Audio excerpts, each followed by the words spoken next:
저희들은 지금 이제 연기에 대한 부처님의 말씀을 공부하고 있습니다.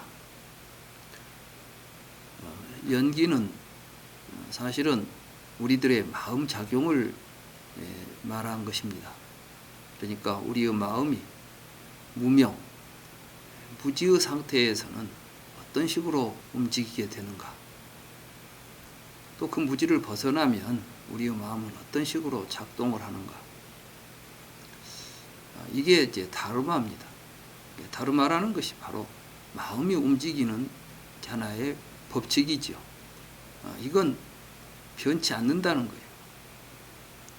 옛날에도 그랬고 지금도 그렇고, 살아가는 존재들, 우리 사람의 마음이라는 것은 무지한 상태가 있으면 반드시 고통스러운 일을 만들어낸다는 겁니다. 그러니까 생로병사가 다 무지한 마음에서 일어난 망념들이죠. 자, 그걸 지우기 위해서 어떻게 해야 되느냐? 그게 망념이라는 사실을 정확하게 이해하고 그 괴로움으로부터 벗어나가지고 해탈에 이르는 이러한 천재 과정을 부처님께서는 사성제 또는 연기의 유전문, 환멸문 이런 다양한 법문으로 우리에게 말씀하신 거예요. 그래서 우리는 앞에 있는 원인경에서 우리가 해탈을 하게 되는 것은 무엇 때문에 해탈하느냐? 사실은 해탈의 첫 출발점이 무명에서 출발해요. 좀 우습죠? 왜 무명이 해탈의 원인이 되는지.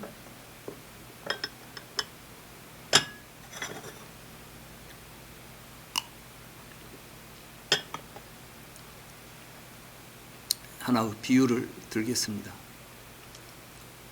어떤 사람이 감옥에서 탈출을 했어요. 감옥에서 탈출을 했어. 그럼 탈출의 원인은 뭐예요? 감옥에 있었으니까 탈출을 한 거예요.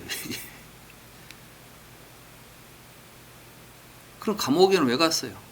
무지의 상태에서 여러 가지 잘못된 일을 해가지고 갇힌 상태가 되었는데, 이렇게 갇혀 있어서는 안 되겠다는 생각을 일으켜가지고 결국은 벗어나게 된 거예요. 불교 수행이 똑같습니다. 그러니까 제일 먼저 우리가 뭘 알아야 되냐 하면, 우리는 지금 무언가 결박되어 있다. 우리는 벗어나야 된다고 하는, 그런데 제일 큰 이제 무지가 뭐냐? 감옥에 있으면서도 감옥인 줄은 모르고 앉아 있는 거예요. 그 좋다고 거기서 안 나올라가는 거예요. 불교에서는 지옥에를 누가 보내는 사람이 없습니다. 누가 지옥에 가라고 밀어낸 사람도 없고, 또 죄 지었다고 너는 지옥에 가라고 심판해서 보내는 사람도 없어요. 그럼 지옥에 누가 가느냐 하면 지가 알아서 가요. 그런데 어떻게 좋아서 가는 거예요. 지가 좋아서. 요즘 보니까 이 지옥 같은 데가 땅값이 비싸요. 공기 좋고 물 좋고 살기 좋고 정말 극락 같은 데는 땅값이 안 비싸. 그런 데는 사람들이 가서 안 가려고 그래. 그리고 모두 강남으로만 올라오고 그래. 내가 이제 아침에 여기 강남에 법당이 있으니까 이제 여기 출근하려고 보면 아침부터 저녁까지 차들이 어찌나 밀리는지 교통지옥이에요. 근데 이런 교통지옥이라 하면서도 여기서 살려고 발버둥을 치는 거예요. 이게 마치 이제 중생들이 어리석어가지고 지옥이 좋다고 지옥 속에서 아주 발광을 하고 있는 거예요. 서로 안 나가려고 그러죠. 서로 버티고. 이게 얼마나 우스꽝스럽습니까?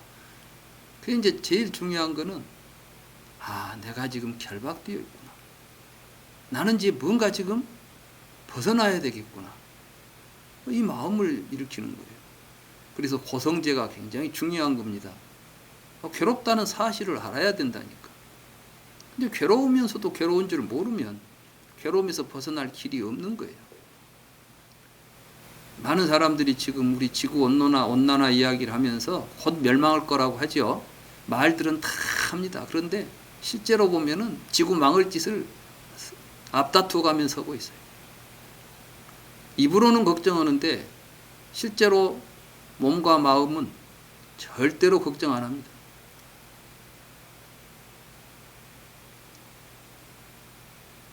그래서 이제 사실은 뭐가 필요하냐 하면 이게 확실하다는 걸 안 다음에 그걸 이제 이래서는 안 되겠구나 하고 이거 염리, 이게 이제 실증을 내고 이게 이제 이걸로부터 이제 멀어지고 그래서 해탈로 간다 그 이야기를 했었죠.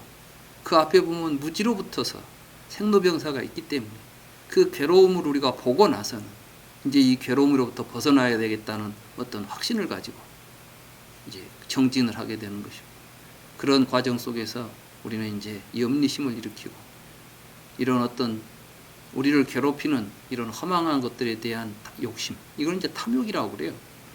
탐욕은 좋은 것을 욕심내는 걸 탐욕이라고 안 해요. 무지해가지고 나에게 고통을 주는 것에다 욕심을 내는 걸 보고 탐욕이라고 그래요. 그럼 진짜 좋은 것에다 욕심을 내는 걸 보고 원력이라고 그러고 그래서 이제 우리가 하고자 하는 것은 이렇게 행복한 삶, 고통으로부터 벗어나서 진실에 근거해서 바르게 살아가면서 행복하게 살아갈 수 있는 진정한 행복을 얻는 삶을 불교는 지향하고 있습니다. 이제 이번 오늘 공부할 경은 그 다음에 이어지는 2-16 깔라라라는 경입니다. 먼저 같이 이 경을 한번 읽고 그 내용을 살펴보도록 하겠습니다. 세존께서 사와띠의 제따와나 아나타핀디카 사원에 머무실 때 깔라라 까띠아 비구가 사리푸타 존자를 찾아가서 함께 인사를 하고 공손한 인사말을 나눈 후 한쪽에 앉았습니다. 한쪽에 앉은 깔라라 까띠아 비구가 사리푸타 존자에게 말했습니다. 사리푸타 존자여, 몰리아 파쿠나 비구가 공부를 포기하고 반석했습니다. 여러분들 기억하세요? 파쿠나 비구가 어떤 비구인지? 부처님께서 음식이 있다 그러니까 누가 먹습니까? 느낌이 있다 그러니까 누가 느낍니까? 계속해서 누구냐고 물었던 사람이에요. 이 사람은 아직도 명사적인 어떤 실체 중심의 사고를 버리지 못한 사람이에요. 사실은 우리 불교 공부하면서 대부분이 다 이걸 못 버리고 있어요. 그러니까 내가 성불해야 되겠다, 내가 뭐 돼야 되겠다 하고 있어. 전부 이제 그렇게 공부를 해요. 그러니까 누가 뭐 했다더라고 뭐 그 사람한테 가서 혹시 그 사람은 뭘 특별한 거라도 나한테 줄 것이 있는가 하고 그리 이제 가까이 가고 누가 뭐 큰 스님이다 그러면 그 앞에 뭐 다른 사람이 못 오가면 쫓아다니고 이런 일을 하는 거예요. 사실은 이제 여기서 있는 것을 보고 그것이 왜 이렇게 있는가 하는 것을 이제 통찰하는 게 공부인데 그러고 내가 뭐 좀 해보려고 내가 뭐 되려고 내가 안 죽어보려고 내가 안 죽고 영원히 살면서 부처 노릇도 하고 뭐 또 해보려고 하여간 나라는 그 아상을 떨쳐버리지 못하고 붙잡고 이제 가니까 누가 먹습니까? 뭐 누가 합니까? 누구를 항상 찾는 거야. 그러니까 부처님이 그렇게 설득했는데도 결국은 그게 이제 설득이 안 됐던 모양이에요. 그게 이제 이해가 잘 안 됐던 모양이에요. 그러니까 결국은 하다 보니까 마음에 안 들지. 이런 공부는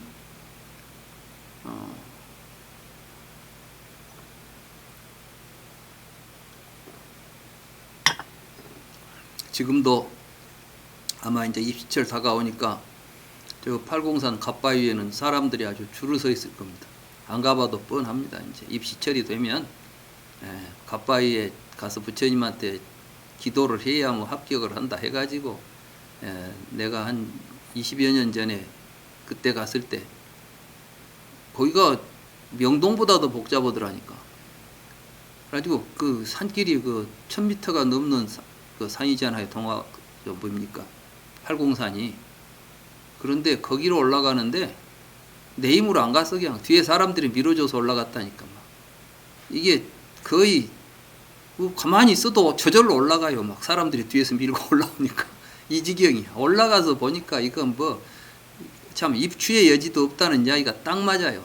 빈틈없이 사람이 서가지고 거기서 절하고 기도하고 난리를 칩니다. 그런데 우리 부처님 법을, 정법을 공부한다는 데는 사람들이 거의 관심도 안 가죠. 왜 그래요? 내가 지금 출세해야 되겠고 내가 내 아들이 지금 어디 가야 된다는 생각에 사로잡혀 있는 거예요. 그 생각 가지고 살면 괴롭다니까. 그 속에서는 행복을 찾을 수가 없다니까. 부처님이 그걸 가르쳐 줬는데 그거 해달라고 부처님한테 매달리고 있는 게 현재 우리 한국 불교의 현실이에요. 우리가 이제 불교를 공부한다고 하더라도 뭘 우리가 좀 제대로 공부를 하고 있는지, 바른 길을 가고 있는지 이걸 분명하게 살펴야 됩니다. 지금 이제 우리는 여기에서 그 파쿠나 같은 비구는 결국 부처님 법을 바르게 받아들일 수가 없고 마음에 안 드는 게 이제 같지요. 여기 보니까 별로 자기 마음에 안 드는 거예요. 막 해서 자기가 막 도를 깨쳐가지고 뭐 큰 뭘 좀 해야 되겠는데 이런 생각을 하고 있는 사람이 보니까 뭐 자기가 없다는 이야기나 했었고 하니까 마음에 들 리가 없지. 그래서 이제 불교의 무화설 이런 걸 잘못 이해하면 되게 재미없는 것이 되죠. 무함은 뭐야? 인생 재미가 없다는 이야기가 되죠. 근데 사실은 이제 제대로 공부를 해보면 이게 진짜 재밌거든. 정말 행복한 삶이 있는 거예요. 그러니까 감옥 속에 앉아서 거기서 뭐 하고 노는 게 재밌는 줄 알았다가 감옥을 벗어나 보면 얼마나 더 재밌는 게 있는 줄 알게 되는데 감옥에서 벗어나지 못하기 때문에 그러는 거예요. 그래서 우리가 이제 해탈의 맛, 해탈이 무엇인지 이런 걸 정확하게 알고 공부할 필요가 있습니다. 근데 오늘 이 경은 바로 그런 점에서 매우 중요한 경이라고 할 수가 있겠습니다. 그러니까 이제 그때 사리푸타가 뭐라고 이제 묻냐 하면 그 존자는 이 가르침과 율에서 안식처를 얻지 못한 것 같군요. 그러니까 이 부처님 법 안에서 해탈의 맛을 못 본 사람이에요. 말하자면 여기가 정말 편히 쉴 곳이고 여기가 정말 우리가 이렇게 살아야 행복을 얻을 수 있는 진정한 곳인데 이 파쿠나는 지금 거기서 그걸 못 봤으니까 만약에 거기서 안식처를 봤다면 거기서 편히 쉬지 무엇 때문에 나가겠어요.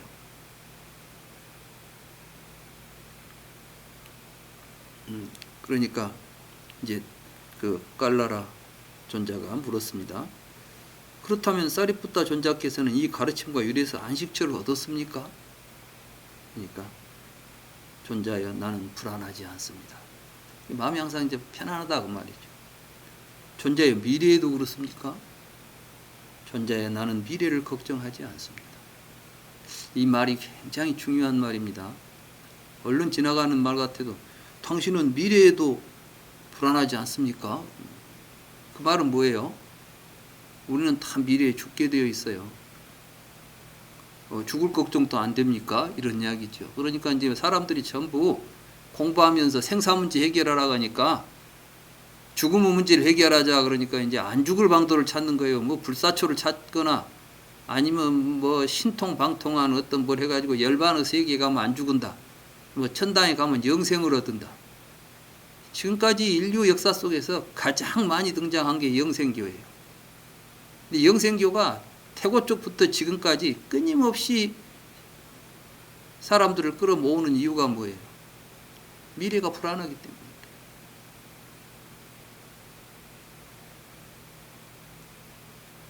불교 공부는 좀 사리푸타는 뭐라고 그랬어요? 나는 이제 해탈했기 때문에 안 죽소. 이런 이야기를 한 게 아니라 뭐라고 했어요?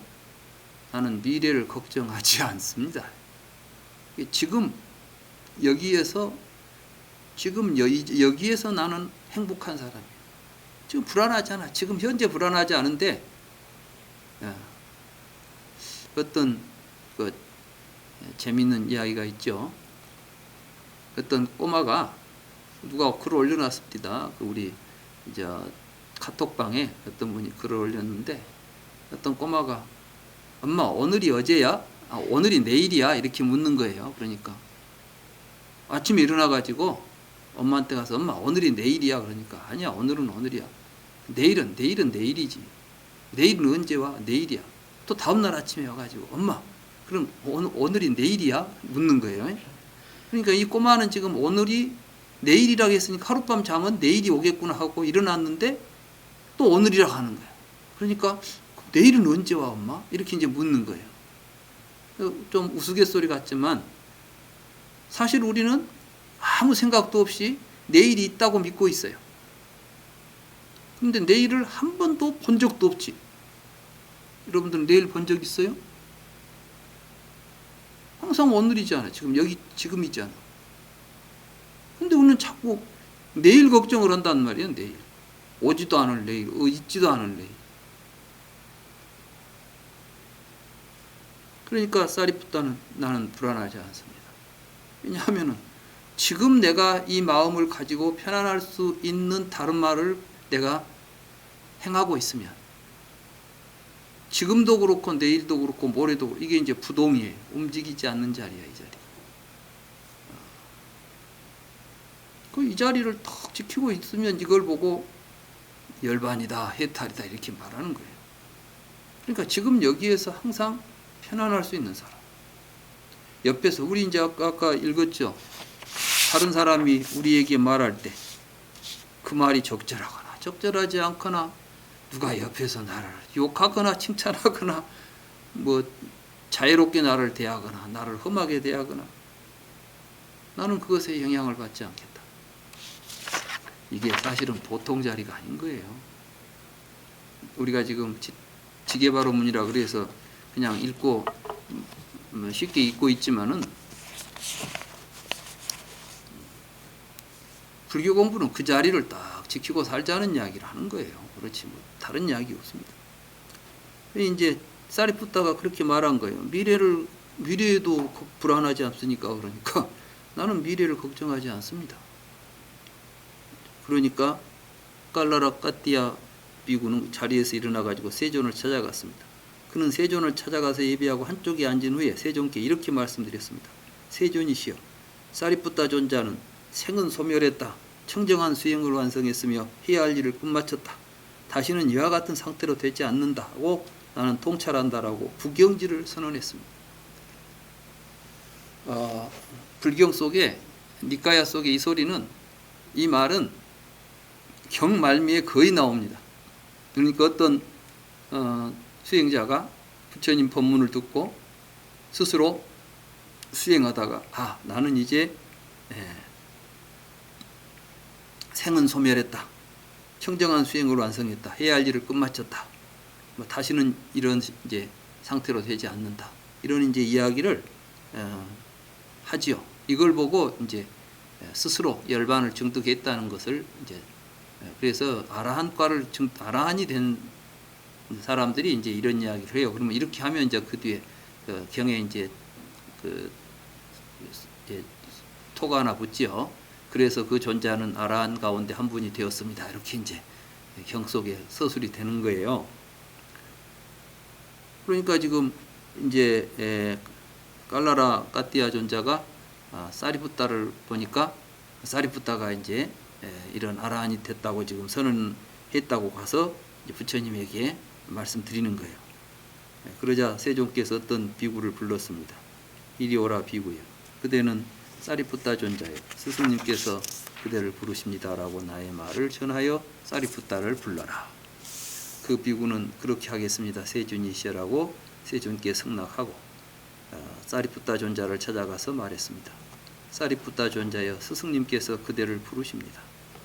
사리푸타 존자는 그 비구에게 그렇게 하겠습니다 하고 존자여라고 승낙하고서 세존을 찾아갔습니다. 그는 세존을 찾아가서 예배하고 한쪽에 앉았습니다. 한쪽에 앉은 사리푸타 존자에게 세존께서 말씀하셨습니다. 사리푸타여, 그대가 생은 소멸했다. 청정한 수행을 완성했으며 해야 할 일을 끝마쳤다. 다시는 이와 같은 상태로 되지 않는다고 나는 통찰한다라고 부경지를 선언했다고 하던데 사실인가? 세존이시여, 저는 부경지에 대하여 그런 단어를 사용하여 말하지 않았고 그런 작구를 사용하여 말하지 않았습니다. 나는 이제 다 일 마쳤다. 내가 무엇이 됐다. 이런 이야기 안 했다는 거예요. 그런 작구, 그런 문장, 그런 단어를 사용해 가지고 말한 적이 없습니다. 이렇게 말했죠. 그러니까 사리푸타여, 선남자는 어떤 식으로든 구경지를 선언한다고. 그렇지만 선언해야 할 말로 선언해야 한다고. 그러니까 나는 뭐 아라한이 되었다라고 해서 이제 벌써 이제 내가 아라한이 되었다는 말은 뭐예요? 아라한이 된 내가 있죠. 내가 아라한이 됐으니까 벌써 근데 나라는 생각이 있어버리면 이게 아라한이에요, 아니에요? 우리가 금강경에 보면 그런 이야기를 하죠. 수보리에게 부처님께서는 내가 뭐 아라한, 이욕 아라한으로서 뭐 이렇게 말씀하시지만 나는 그렇게 생각하지 않습니다. 그렇기 때문에 저를 부처님께서 이욕 아라한이라고 말씀하신 겁니다. 이런 표현들이 나오죠. 우리는 그 말을 들을 때마다 처음에 보면은 뭐 똑같은 말 해놓고 왜 저렇게 자꾸 말을 비비꼬아서 하는고. 거기에 이제 실제로 아라한을 얻은 사람이 이제 나는 아라한이야라는 차별심을 안 일으키는 거예요. 이게 뭐가 아라한이냐면 모두가 다 평등하고 모두가 다 서로 연기하고 있고 나라고 할 만한 것이 없다는 것을 깨닫고 실천하는 걸 아라한이라고 부르는데 그 사람이 나다 너다 이렇게 서로 분별심을 일으키는 말을 하면 되겠습니까? 다만 이제 경에서는 그 경지를 지금 서술하고 있는 것이지 실제로 아라한과를 얻은 사람이 나는 아라한과를 얻었습니다라고 선언할 때 이런 식으로 하는 게 아니라 걱정 없습니다. 나는 걱정 없이 삽니다. 그러면 이제 아라한과 얻은 거예요, 그 사람이. 걱정 없이 살고 있으면 아라한이지 뭐. 괴로움이 다 떨어진 자리인데 지금도 걱정이 없고 앞으로도 걱정이 없을 것 같으면 됐잖아요. 그러면 되는 거야. 그러니까 우리가 이제 불교 공부하면서 목적으로 삼아야 될 게 걱정 없이 살 수 있으면 되는 거예요. 그게 쉬운 일은 아니지만 그러니까 너무 불교 공부하면서 수행해가지고 도터서 뭐 되려고 하지 마세요. 이미 내가 되려고 하는 순간 다 공부가 잘못돼 버린 거예요. 근데 지금 우리 주변에는 그 잘못된 공부가 진짜인 줄 알고 거기에 매달리고 있으니까 문제가 있는 거예요. 지금 여기서 이제 그런 이야기를 하고 있는 겁니다. 세존이시여, 저는 결코 그렇게 말하지 않았습니다. 세존이시여, 구경지에 대하여 그런 단어를 사용하여 말하지 않았고 그런 작구를 사용하여 말하지 않았습니다. 사리푸타야, 만약에 그대에게 사리푸타야 존자여, 그대는 어떻게 알고 어떻게 보았기에 생은 소멸했다, 청정한 수행을 완성했으며 해야 할 일을 끝마쳤다, 다시는 이와 같은 상태로 되지 않는다라고 나는 통찰한다라고 구경지를 선언하는가라고 묻는다면 사리푸타, 이와 같은 질문에 그대는 어떻게 답변하겠는가? 세존이시여, 만약 저에게 그렇게 묻는다면 나는 의존하고 있는 그 인연의 소멸로 인하여 생이 소멸했을 때 소멸했다는 것을 알고 소멸했을 때 소멸했다는 것을 알고 난 다음에 생은 소멸했다, 청정한 수행을 완성했으며 해야 할 일을 끝마쳤다, 다시는 이와 같은 상태로 되지 않는다라고 통찰한다라고 답변할 것입니다.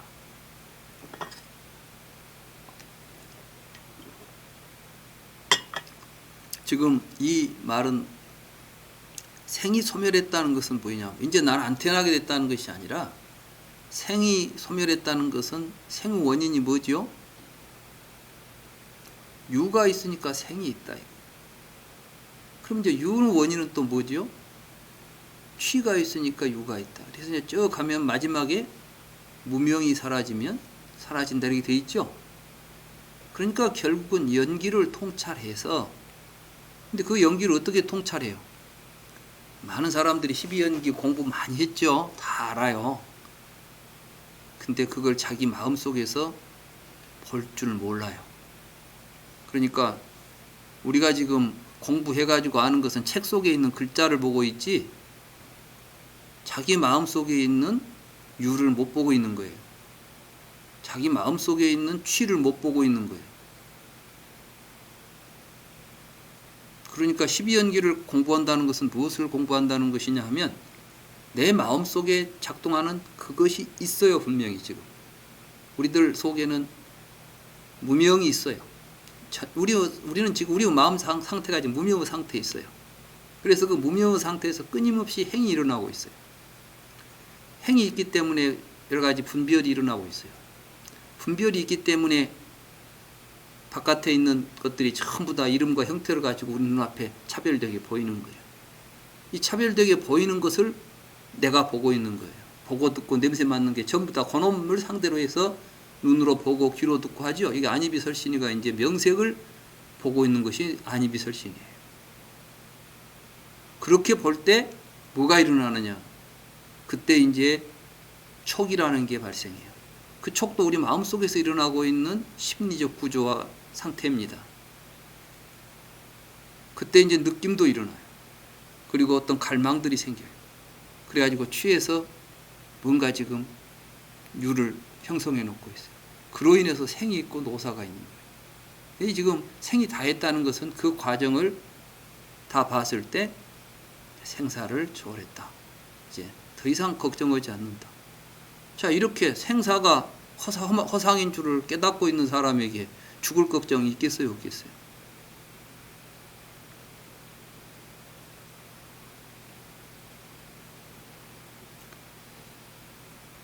이게 이제 구경지는, 그러니까 우리가 수행을 해서 뭘 해야 되냐면 이걸 해야 되는 건데, 근데 제가 이제 좀 안타까운 게 뭐냐면 우리 주변에서 뭐 아라한이다 하더라, 뭐 도를 깨쳤다더라 한다는 사람들 이야기가 이런 이야기가 전혀 없는 거예요. 그냥 매우 추상적으로 그냥 뭐 도가 높다더라 그러면서 이제 뭐 신통력 이야기만 하는 거예요. 그 사람은 무엇을 본다더라. 또 그 스님이 어디 가서 뭘 하는데 그냥 불사를 일으키니까 그냥 사람들이 구름처럼 몰려들어가지고 불사가 잘 됐다더라 하고, 팔공산에 가면 구름처럼이 아니라 그건 사람들이 파도처럼 밀려다닌다니까. 그 팔공산 부처님이 도인이어서 그럴까요? 사람들 헛된 욕망들이 지금 휩쓸려 다니는 걸 가지고 뭐 도를 이야기하고 해서는 안 되는 것입니다. 우리 붓단나라는 비록 사람은 적어도 실제로 정법을 받아들여서 그걸 공부할 사람들이 세상에 흔치는 않고 많지는 않을 것입니다. 부처님께서도 도를 성취하시고, 내가 과연 이 법을 펼 때 이 법을 알아들을 사람이 있을까? 공연히 내 입만 아프고 수고롭지만 하지 않을까?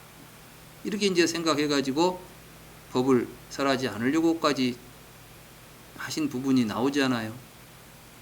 그때 그래도 이 세상에는 지금 몰라서 저렇게 살지, 조금만 알려주면 곧 마음이 열리고 생각이 바뀌어서 법을 성취할 수 있는 사람들이 조금이라도 있을 거 아니냐.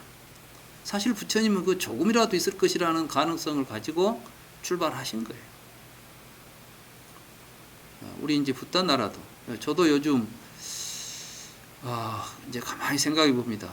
많다면 길다면 길고 짧다면 짧지만 제가 시작한 지가 7년째인데 7, 8년 되는데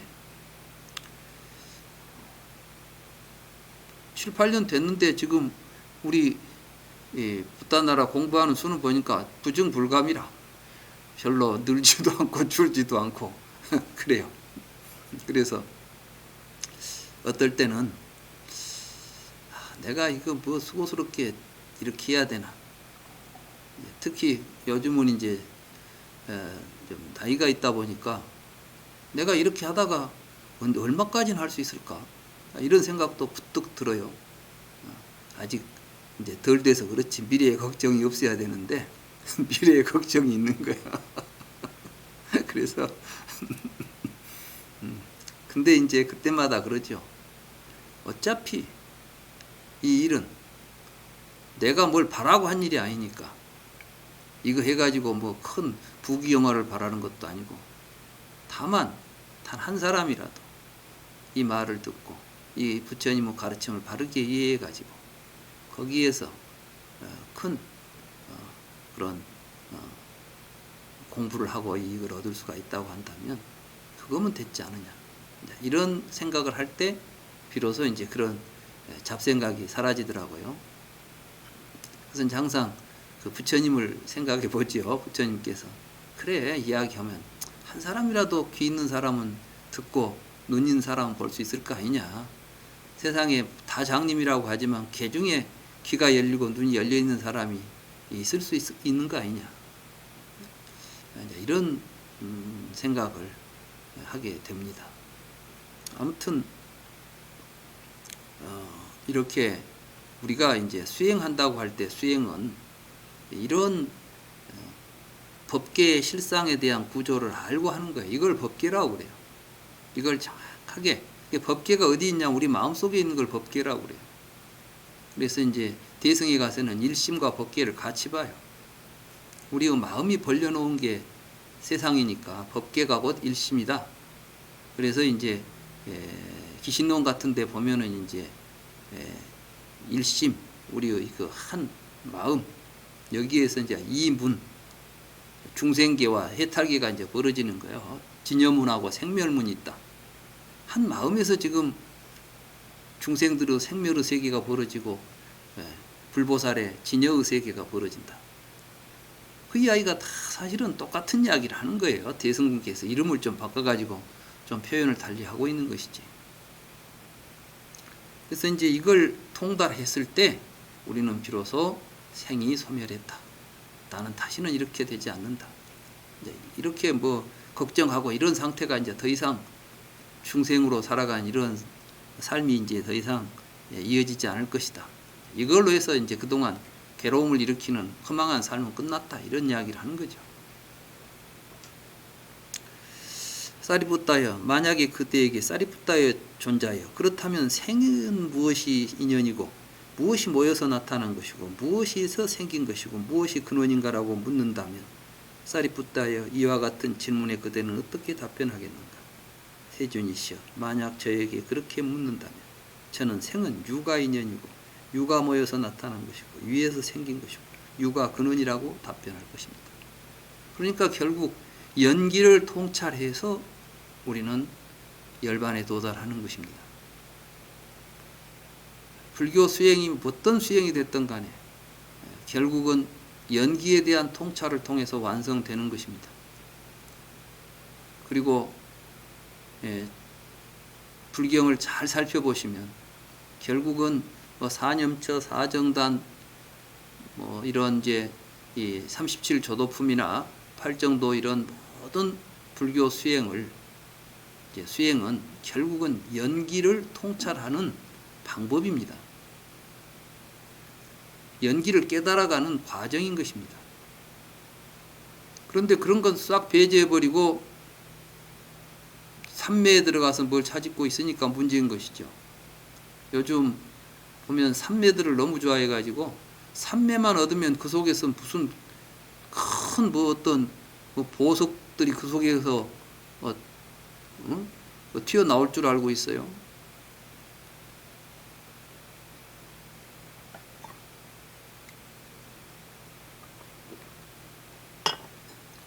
삼매는 통찰지가 바르게 작동할 수 있는 조건입니다. 삼매는 빠져들어가는 것이 아니라 의식이 한 곳에 집중해가지고 명철하게 이걸 보고 이제 성성족적이다고 그래서 탁 깨어있는 이 상태가 유지될 때를 불교에서는 바른 선정이라고 그래요. 그래서 이 바른 선정을 가지고 뭘 봐야 되느냐? 법계를 통찰해야 되는데 법계가 어디에 있어요? 마음에가 있어. 자기 마음을 들여다보고 내가 이런 생각을 하면 반드시 나에게 이런 느낌이 일어난다. 이런 걸 봐야 돼.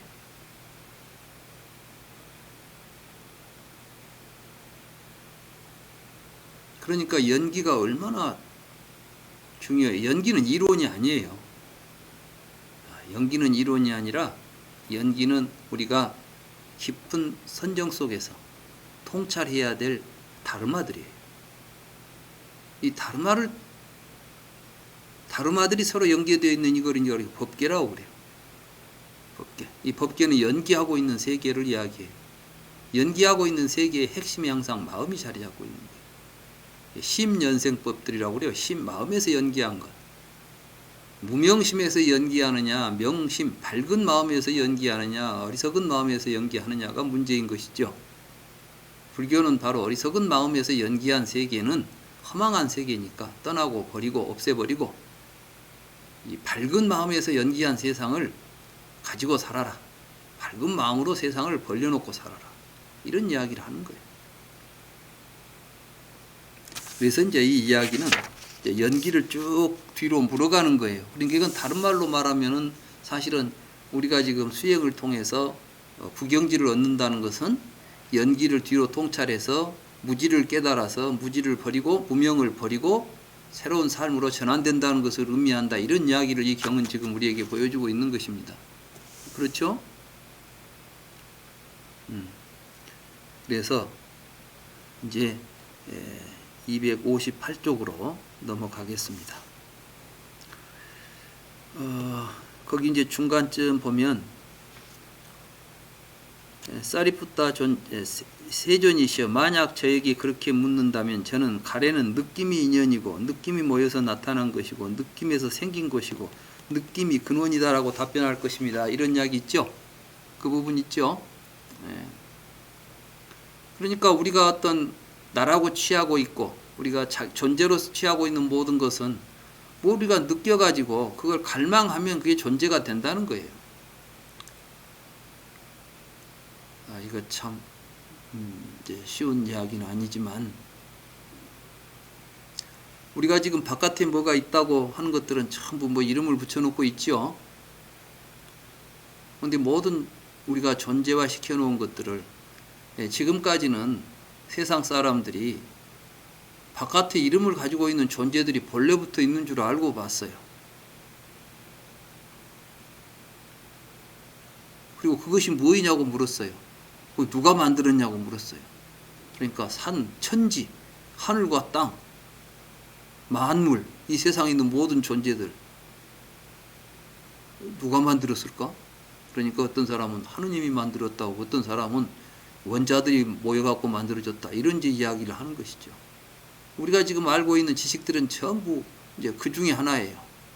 하나님이 있다고 믿으면 유신론자, 원자가 있다고 믿으면 유물론자. 그래가지고 이제 유신론이냐 유물론이냐 이런 걸 가지고 또 싸우지요. 부처님은 눈으로 볼 때는 둘 다 똑같아요. 자기들이 취한 어떤 것들을 존재로 만들어 놓고 그 존재를 가지고 있냐 없냐 누가 만들었냐 이렇게 묻고 앉아 있고 그런 걸 이제 철학이다 종교다 하고 있는 거예요. 세상의 모든 종교와 철학이 다 이런 범주 안에서 놀고 있는 것입니다. 근데 부처님께서는 네가 갈망하는 것을 취하고 있을 때 그건 존재하게 돼요. 세상에 왜 신이 존재하죠? 신의 존재를 갈망하고 있는 거예요. 신이 있기를 원하지 않으면 세상에는 신이 존재하지 않아요. 신 믿는 사람 없으면 세상에 신이 있겠어요, 없겠어요? 있는데 뭐 모르고 안 믿고 있겠어요. 우리가 믿으니까 신이 있는 것처럼 세상에 신이라는 단어가 돌아다니겠어요. 기독교 믿기 전에 우리나라에는 여호와가 이름도 없었어요. 신이 있기는 있었지. 산신도 있고 신 많았지. 근데 갑자기 서양 신이 와가지고 우리 옛날 신들은 안 된대. 그리고 귀신들끼리 싸우고 앉아 있는 거예요 지금. 그럼 누가 싸워요? 귀신이 싸워요. 그걸 있다고 믿고 있는 놈들이 싸워요. 지가 갈망하고 있다고 하는 걸 존재라고 내세우고 있고 어느 갈망이 크냐에 따라서 그 전쟁은 승패가 갈리는 거예요.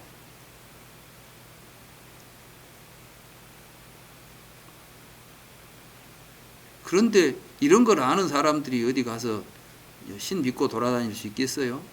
그러니까 이제 조금만 지혜롭게 이런 법계를 통찰해서 보는 사람들은 이런 헛된 생각에 휩쓸리지 않아요. 그러다가도 막 누구는 교회 가서 하니까 막 로또도 되고 막 이번에 막 뭐 돈도 많이 벌었다대. 근데 절에 다녀보니까 통고 영험이 없어. 이런 식으로 이제 되면 이제 그건 참 난감하죠. 아마 여기 붓다 나라에 와서 공부하면은 막 재산이 많이 늘어나고 무엇이 잘 된다 그러면은 엄청 올 거예요. 그죠?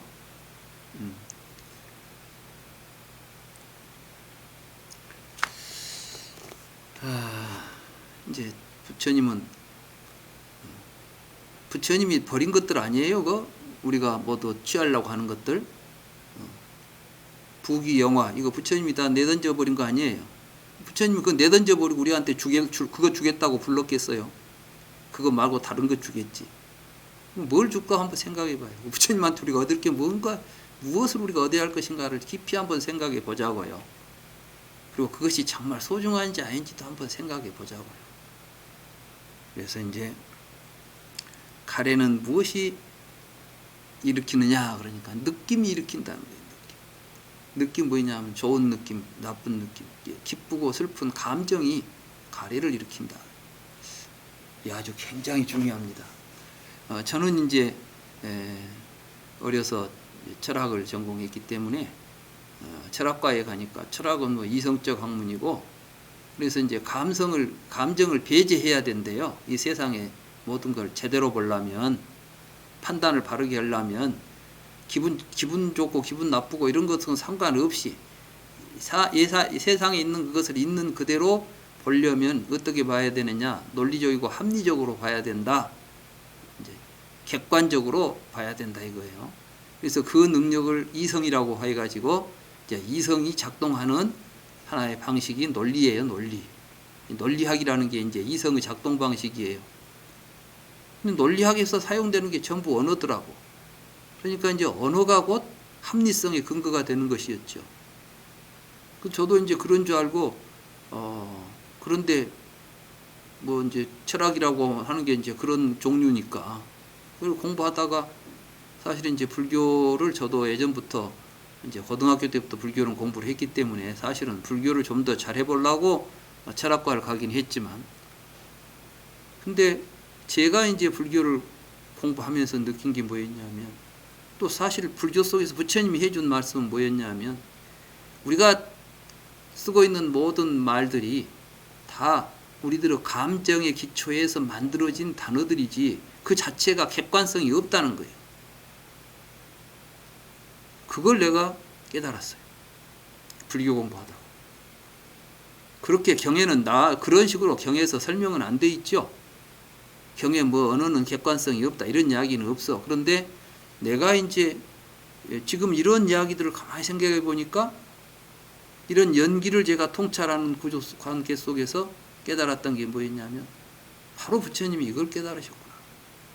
우리가 지금까지 이름 붙여서 명색이라고 그러죠. 그걸 이름 붙여서 만들어 놓은 세상이 전부가 다 이런 무지로부터 비롯된 우리들의 허구적 산물이다. 이걸 보고 유의라고 불러요. 유의. 그러니까 유의, 무의는 바로 이제 이 차이가 있는 거예요.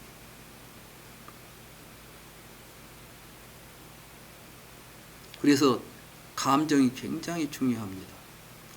근데 한번 이제 가만히 생각해 보세요.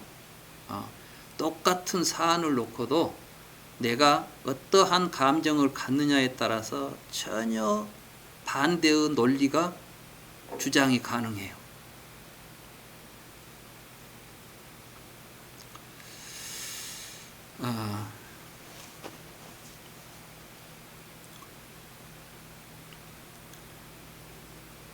한번 그런데 대부분 사람들은 그것이 감정이 배제된 상태에서 자기는 매우 냉철하게 합리적으로 판단하고 있다고 자기를 속이고 있는 것이죠. 한 예를 들어봅시다. 새로 며느리가 왔는데 며느리가 좀 마음에 안 들어요. 마음에 안 들면 하는 게 전부 다 이제 자기가 마음에 안 들어서 판단하는 게 아니라 며느리가 저러니까 내가 마음에 안 든다고 이제 자기가 마음에 안 든 걸 합리화시키는 거예요. 내가 왜 저걸 미워하는지 그걸 합리화시키는 이론을 만들어내는 거예요. 이제 자기가. 근데 예쁘면 조금 이 못된 짓을 해도 이해가 돼. 뭐 그러려니 그러니까 그렇겠지. 아이고 지가 힘드니까 그랬겠지. 이제 며느리가 요즘이야 다 회사에 다니고 일하잖아요. 근데 제사인데 좀 늦게 왔어요. 그러면 자기가 평소에 사랑하는 며느리가 이제 자기에게 즐거움을 주는 자기가 이제 좋아하는 며느리가 좀 늦게 왔으면 어떤 생각이 드냐면 아이고 회사 생활하는데 또 제사원이라고 오니라고 얼마나 응? 힘들었니? 그러면서 늦게 온 것이 오히려 이제 늦게라도 와준 것이 고맙고 우리 며느리 얼마나 훌륭해. 그렇게 막 힘들 텐데 늦게라도 왔더라니까. 이렇게 이제 말이 나오잖아요. 근데 이제 미워. 근데 하면 뭐냐면 아무리 바빠도 그렇지. 뭐 날마다 하는 것도 아니고 1년에 한 번 있는 제사에 지가 늦게 오면 쓰겠어? 이렇게 나오면 이제 또 아주 나쁜 놈이 되는 거야. 이제. 그렇지. 아무리 그래도 그렇지. 1년에 딱 한 번인데 그때는 만사를 제쳐놓고 와야지. 지가 얼마나 우리 집을 우습게 봤으면 이럴 거야. 조상을 어떻게 우습게 보고 있는 거야. 이렇게 이제 말이 나오면 아주 못된 사람이 되죠. 똑같은 사안을 놓고 내 감정이 어떻게 하느냐에 따라서 명색이 만들어지는 거예요. 좋은 놈이 만들어지고 이쁜 놈이 만들어지고 나쁜 놈이 만들어지고 못된 놈이 만들어지고 이렇게 되는 거예요. 그런 게 이런 것들에 속으면 안 돼요.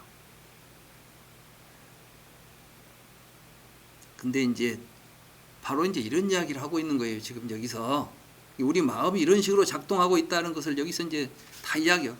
지금 세세한 이야기를 안 하고 있으니까 그냥 우리는 무명을 연하에 행했고 12개 단어만 외우면 된 줄 알아.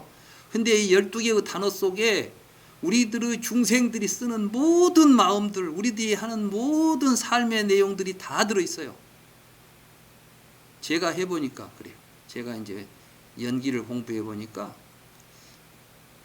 다 그 이야기. 공부를 그렇게 해야 돼. 그렇지 뭐 12개 단어 외워가지고 사전적인 풀이 외워가지고 자기 나름대로 해석하고 나서 나는 다 알았다. 그러면서 지 마음을 한 큐적도 보지를 못하면 그건 필요 없는 거야. 이 단어를 하나도 몰라도 좋아. 아, 내 마음이 이렇구나.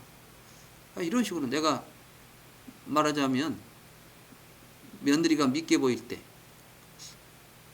내가 미워하는 마음으로 보니까 밉구나. 이렇게 봐야지. 전 미운 짓을 하니까 밉다. 이렇게 본다니까 우리는 저는 미운 놈이니까 내가 밉게 본다고 보는 거예요. 내가 밉게 보이니까 미운 놈으로 보이는 게 아니라 부처님은 이제 네가 마음으로 네 명색을 가지고 보니까 이렇게 보인다. 이런 이야기를 이제 우리에게 알려주는 거예요.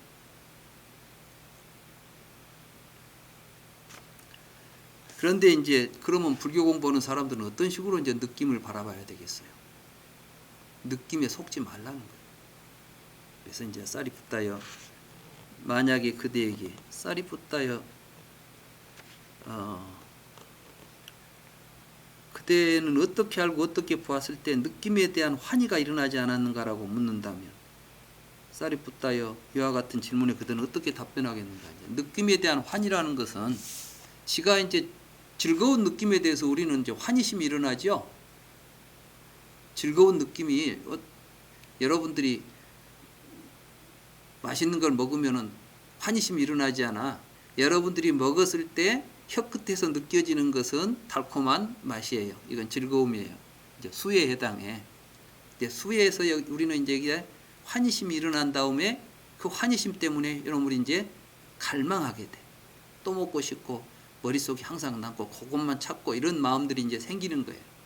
근데 그러니까 이거 환희심이 이제 끊어져야 가래를 끊을 수가 있는 것이죠.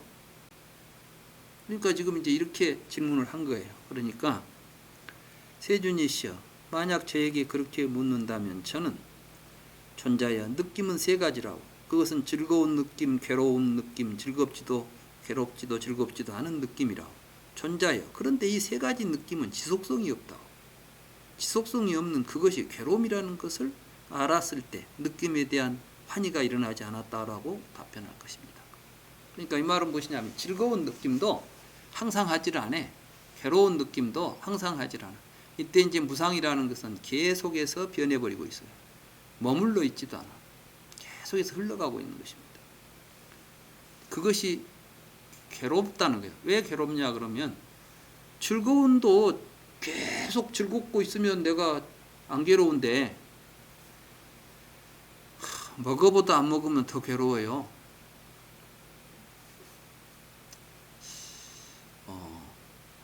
예전에 이 열악한 환경에서 살 때는 아무 불편한 것도 없고 괴롭지도 않았는데 이제 좋은 환경에서 살다가 열악한 환경에 가면은 굉장히 괴롭고 불편해요.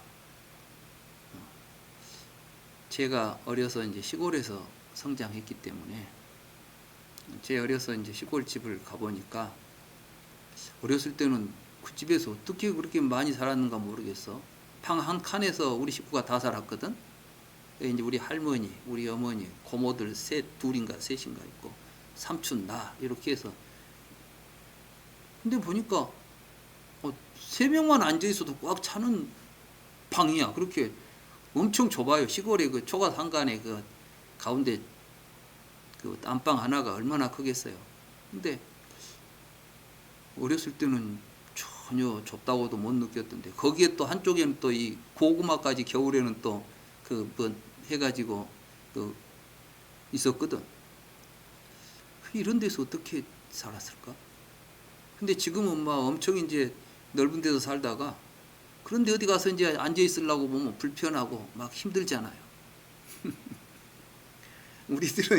우리들은 마음이라는 것이 그렇다니까. 그래서 좋은 음식을 먹은 사람들이 제일로 맛없이 사는 거야. 밤낮 좋은 음식만 먹으니까 뭘 먹어도 맛이 없는 거야. 사실 그 사람들이 좋은 음식을 먹어서 행복한 것 같아도 그 사람들은 좋은 음식 먹다가 괴로움에 빠져 있는 거야. 또 괴로움, 또 맛없는 것 먹고 있으면 그것도 괴로움이 있으면 괴로울 때 괴롭고 즐거움이 있으면 부상해서 괴롭고 이 세 가지 모든 느낌. 그래서 사실 우리에게는 이 느낌 자체가 무엇을 중심으로 해서 생기겠어요? 자기를 중심으로 해서 일어나요. 그렇기 때문에 이제 이 나라고 하는 생각을 배제하고 무아라는 생각으로 이제 느낌을 받아들이면 다 수용이 돼요. 음식을 먹어도 맛있는 음식, 맛없는 음식의 분별이 사라지고 이게 다 내 몸에다 넣는 내 몸에 필요한 거니까 영양분이니까 내 몸의 건강을 유지하기 위해서 먹는 것이려니 이렇게 생각하고 먹으면 좋은 음식이든 나쁜 음식이든 아무 가릴 것 없는 거예요. 그리고 건강에는 거친 음식이 더 좋다잖아요. 요즘 사람들이 현대인들이 질병이 먹는 데서 많이 생기죠. 옛날에는 못 먹어서 생겼는데 요새는 너무 많이 먹어서 생겨. 고혈압 이런 게 뭐 없는 사람이 고혈압 걸릴 수가 없지. 그냥 많이 먹다 보니까 이제 지방이 많이 들어가고 지방이 많이 들어가다 보니까 고혈압도 생기는 것이지. 물론 이제 다른 원인도 있겠지만 우리 주변에 있는 이제 현대인들의 질병은 대부분 이렇게 사실은 느낌에 대한 올바른 통찰이 없어서 생긴 것들이 참 많습니다. 그래서 우리가 이 느낌만 잘 통찰해 가지고 이 모든 건 다 괴로움이라고 우리가 이제 봐버리면 이때 즐거운 느낌 이런 것들에 대해서 내가 집착하거나 환희하거나 하지 않는다는 것이죠. 이렇게 함으로 해서 우리의 삶이 변화가 온다는 이야기를 하고 있는 거예요. 근데 아주 구체적인 이야기 하고 있잖아요, 지금. 그죠? 지금 부처님 이야기하는데 뭐 뚱딴지 같이 뭐 한 소식 해라 뭐되라 이런 이야기 안 하잖아요. 지금 사리불은 부처님이 가장 지혜가 수승하다고 칭찬하는 지혜 최고의 사리불 존자가 아라한과를 성취했다는 누가 와서 이제 저분은 구경지를 성취한 것 같습니다. 이제 이런 쪽 이야기가 나왔겠죠. 그러니까 이제 불러놓고 정말 이 사람이 구경지를 성취했나 하고 지금 이제 법담을 나누는 것이죠. 근데 보면 어째서 그러면 그때는 느낌에 대해서 좋은 즐거운 느낌을 주면 그거 기분 좋잖아. 그거 좋아하고 그럴 텐데 왜 그런 걸 좋아하지 않았어? 그러니까 보십시오. 뭐 아무리 좋은 것도 내가 맛있는 것도 입에다 넣어놓고 있으면 금방 그 맛이 계속 있습니까? 사라져 버립니까? 아무리 맛있는 것도 한 모금 딱 하고 침 생기고 나면은 입안에는 아무 맛도 없어요. 우리는 또다시 그걸 갈망하면 이제 그것이 이제 안 들어오면 괴롭지. 이런 것들이 다 무상하기 때문에 괴롭습니다. 이렇게 이제 이야기하는 거예요. 그러니까 훌륭하고 쌀이 붙다요. 그래서 이제 항상 무상을 통찰하라 이렇게 말씀하시는 거예요. 부처님께서 일체는 무상하니라. 이게 무상하다는 이제 이걸 통해서 우리가 이것이 괴로움으로 연결되고 있다는 사실을 알아서 그런 것들에 대한 집착을 버려라 이렇게 말씀하신 것이죠. 훌륭하여 쌀이 붙다여 훌륭하오 쌀이 붙다여 느껴진 것은 어떤 것이든 괴로움이다라고 말하는 것이 이 물음에 대한 간략한 답변이라. 그러니까 우리가 뭘 느꼈어도 나에게 느껴진 것 다 괴로움이다. 쌀이 붙다여 만약에 그대에게 쌀이 붙다 존자여 그렇다면 어떻게 해탈했기에 그대는 생은 소멸했다. 청정한 수행을 완성했으며 해야 할 일을 끝마쳤다. 다시는 이와 같은 상태로 되지 않는다고 나는 통찰한다. 라고 부경지를 선언하는가? 라고 묻는다면 쌀이 붙다여 이와 같은 질문에 그대는 어떻게 답변하겠는가? 세존이시여 만약 저에게 그렇게 묻는다면 저는 존자여 나는 내적으로 해탈했기 때문에 일체의 취가 소멸했기 때문에 이렇게 주의 집중에 머문다.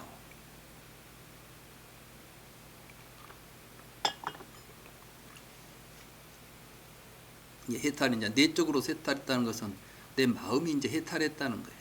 내 마음이 이런 걸로부터 벗어났어요. 더 이상 이제 거기에 대해서 집착하거나 거기에 묶여 있지 않은 걸 해탈이라고 그러죠.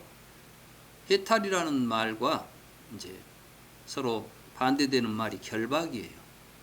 결박이라는 것이 무엇인지 우리는 묻고 있는 것이. 그러니까 해탈을 하려면 먼저 결박 안 된 사람이 해탈할 일이 있겠어요, 없겠어요? 감옥이 없는 사람이 탈옥을 할 필요가 있겠어, 없겠어? 감옥에 있으니까 감옥에서 벗어나는 것이죠. 해탈도 묶여 있으니까 해탈하는 거예요. 그러니까 해탈을 원하는 사람들이 우리 모두 해탈하고 싶죠. 근데 해탈하려면 어떤 사람이 해탈할 수 있냐 하면 자기가 무엇에 묶여 있는 줄을 알아야 해탈할 수 있는 거예요. 근데 그런 것도 모르고 막 해탈하고 싶대. 난 불교공 배워가지고 해탈할래. 감옥에 있어야 내가 어느 감옥에 있는지를 알아야 그 감옥에서 벗어날 길도 있는 것이고 벗어나겠다는 말도 하는 것이지. 지가 어디 감옥에 있는지도 모르면서 나는 이제 감옥에서 나올란다 이 말이 되는 이야기예요. 우리가 지금 전부 불교 공부하면서 해탈 열반을 구하면서도 해탈 열반을 구하려면은 내가 도대체 어떤 괴로움에 있는지를 알아야 괴로움을 끝낼 수도 있고 괴로움이 끝나는 게 열반이니까 해탈한다면은 무엇에 묶여 있는 줄 알아야 그 묶인 데서 벗어날 수 있는 것 아니에요. 그런데 사실은 말로는 해탈을 구한다 하면서 더 단단하고 더 굵은 밧줄로 자기를 얽어매면서 해탈하겠다 하니까 문제지. 해탈하는 게 탐진치를 벗어나는 건데 그 탐욕 벗어나는 거예요, 한마디로 말해서. 근데 욕심을 점점 더 가져 해탈해야 되겠다는 욕심까지 거기다 이제 더 보태서 갖고 있으면 그게 무슨 해탈이 되겠냐. 지금 우리가 하는 공부들이 그런 공부를 하고 있지 않는가 우리가 좀 반성을 해봐야 됩니다. 불교 공부하는 사람들이. 그래서 이제 부처님이 물은 거예요. 그러니까 취가 소멸했기 때문에 취라는 게 이제 집착이에요. 집착, 취착, 그놈을 취하는 게 계속 나라고. 취 현상을 좀 더 한번 구체적으로 살펴볼까요? 여러분들이 나라고 생각하고 있는 자기 존재는 전부 자기가 취하고 있는 거예요. 여러분들이 이제 근데 대개 보면 그 취가 지가 좋아하는 것을 취하고 있지 나쁜 건 별로 취하지 않아요. 절대 취하지 않아요. 그러니까 전부 자기가 보고 있는 자기는 굉장히 훌륭한 존재들이에요. 근데 서로 잘못된 점이 있다면 그 내 본심이 아니고 내 본모습이 아니야. 어쩔 수 없이 그렇게 했어. 그것은 내 본모습이 아니야. 내 본모습은 뭐냐? 나는 착하고 정직하고 이제 그러면서 자기의 삶 속에서 자기가 긍정적으로 할 만한 것만 자기가 갈망하는 자기만 취해 가지고는 다 자기라고 생각하는 거예요. 그러니까 항상 다른 사람과 나설 때 보면은 자기는 정의롭고 다른 사람은 이게 지 허물이 안 보이는 것이지. 왜? 지 허물이 왜 안 보이냐면 취하고 있으니까 그래요. 취가 있는 그대로 못 보고 있는 거예요.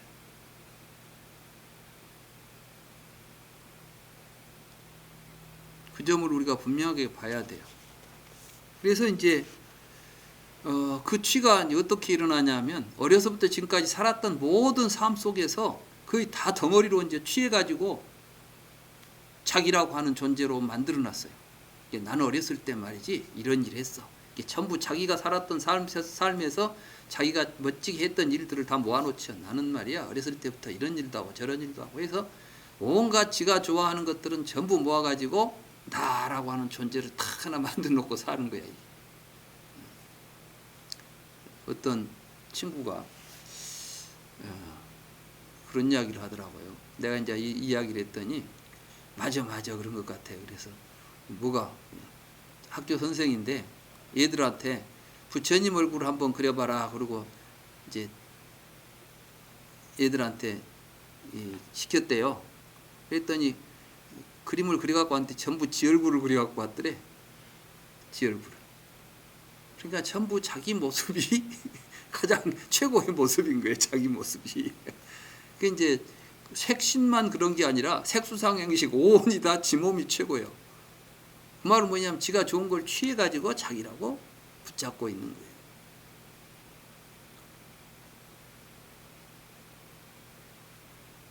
근데 이게 소멸해야 된다.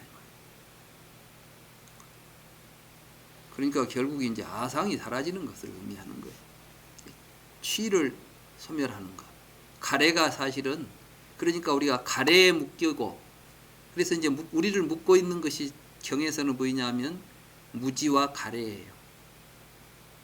그러니까 여기서부터 벗어나는 걸 해탈이라고 해요. 가래에서부터 벗어나는 것을 심해탈이라고 그러고 무지에서 벗어나는 걸 보고 해해탈이라고 해요. 그래서 심해탈과 해해탈을 갖추는 걸 보고 구해탈이라고 합니다.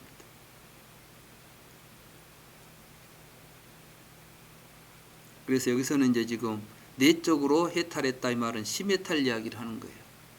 아직 이제 무지 이야기 안 나오죠. 여기는 지금 무명 이야기가 안 나왔잖아요. 이제 이 한계 내에서는 그러는 거예요.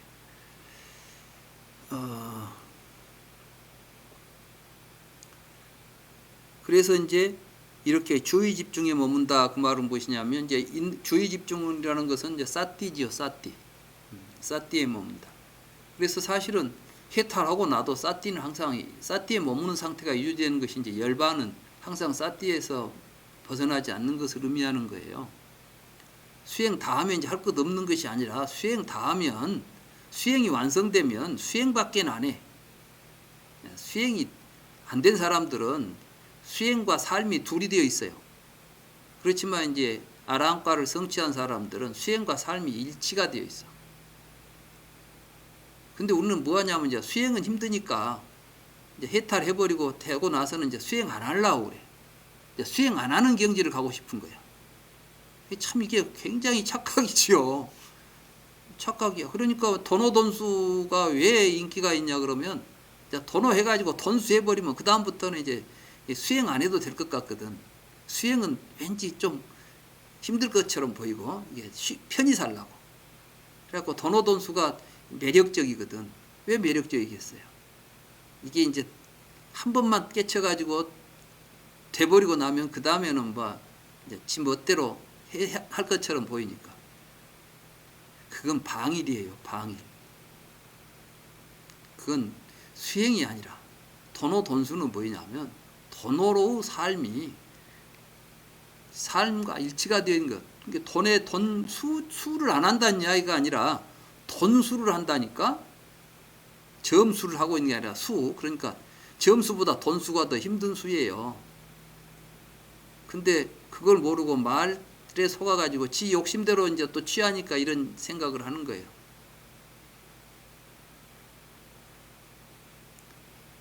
불교는 수행이 힘들다고 하면 안 해야 돼요.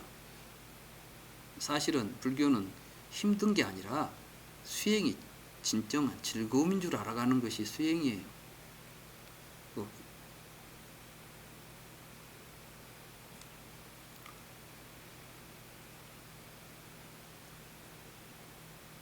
그래서 주의집중에 머물기 때문에 번뇌들이 흘러들지 않으면, 주의집중을 또 하고 있으면 딱 여기 항상 주의집중으로 이제 하는 것을 육근수호라고 그래요. 육근수호. 육근수호가 뭐냐면 보고 듣고 냄새 맡고 맛보고 만지고 생각할 때마다 그 자리에 내가 지금 보고 있는 것을 뭘 보고 있는지를 딱 이렇게 집중해서 보는 거예요. 주의가 거기에 딱 머물고 있어요. 그러면 이제 그때 헛생각이 일어날 때마다 알아차리고, 이런 게 이제 그래서 육근을 수호하라 뭐 이런 이야기들이 있잖아요. 근문을 수호하고 뭐 이런 게 전부 다 사실은 이제 염처 수행에서 다 거기에 이제 등장하는 수행법들이에요. 그래서 번뇌들이 흘러들지 않으며 나는 나 자신을 의심하지 않는다라고 답변할 것입니다. 이 부분에 대한 그 문장 해석들이 여기에 이제 쓰이고 있는 단어가 조금 애매한 단어가 사용돼 가지고 어떤 분은 이 부분을 나는 나 자신을 경멸하지 않는다 이렇게 이제 번역을 하신 분이 있어요. 이게 이제 보디 비구가 이제 새로 번역한 것에 보면 그렇게 번역하고, 또 리스 데이비스 부인은 나는 어떤 영혼도 허용하지 않는다. 이게 사실 이제 영혼이라고 했지만 아트마이죠. 이게 어떠한 자아도 뭐 허용하지 않는다. 이렇게 이제 또 번역을 하기도 하고. 그런데 이제 불변에 가운데다 뭘 이제 넣어서 막 번역을 해요. 근데 이제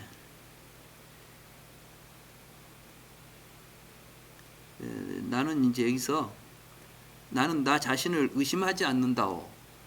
그 말은 뭐냐면 내가 이런 번뇌들이 다 끊어졌다는 사실, 이렇게 해서 내가 사띠를 통해서 번뇌가 이제 더 이상 흘러들지 않고 있다는 사실, 여기에 대해서 나는 조금도 의심이 없습니다. 이렇게 이야기하는 것이죠. 왜냐하면 이제 그 다음 문장하고 연결해 보면 훌륭하고 쌀이 붙다여 훌륭하고 쌀이 붙다여 사문들이 말한 번뇌들을 나는 걱정하지 않는다. 내가 그것을 버렸다는 것을 나는 의심하지 않는다라고 말하는 것이 이 물음에 대한 간략한 답변이라고 이렇게 이제 되어 있어요. 그러니까 나는 나 자신을 의심하지 않는다는 것은 내가 그것을 버렸다는 사실을 나 자신에 대해서 내가 의심이 없다. 이제 이런 표현입니다. 그러니까 사실은 경을 번역할 때 그 단어가 갖고 있는 의미는 여러 가지 의미가 있어요. 그 의미 중에서 어떤 의미를 취할 것인가는 문맥 속에서 우리가 찾아내야 되는데, 이 과정에 보면 우리는 이제 공부를 해가면서 결국은 스스로 자증을 하는 이야기예요. 내가 이제 더 이상 나에게 번뇌가 스며들지 않는다는 걸 내가 지금 사띠를 통해서 확인하고 있고, 그러한 자기 자신에 대해서 나는 추호도 의심이 없다. 나는 확신하고 있습니다. 수행은 그렇게 해야 되는 거 아니에요. 근데 이렇게 해갖고 뭐 될까? 이렇게 한다고 해서 지금 내가 잘하고 있는 거야? 뭐 이런 식으로 이제 해버리면 안 되죠. 이와 같이 말씀하시고 세종께서 자리에서 일어나 거처로 들어가셨습니다. 세종께서 떠나시자 잠시 후 사리푸타 존자가 비구들에게 고백했습니다.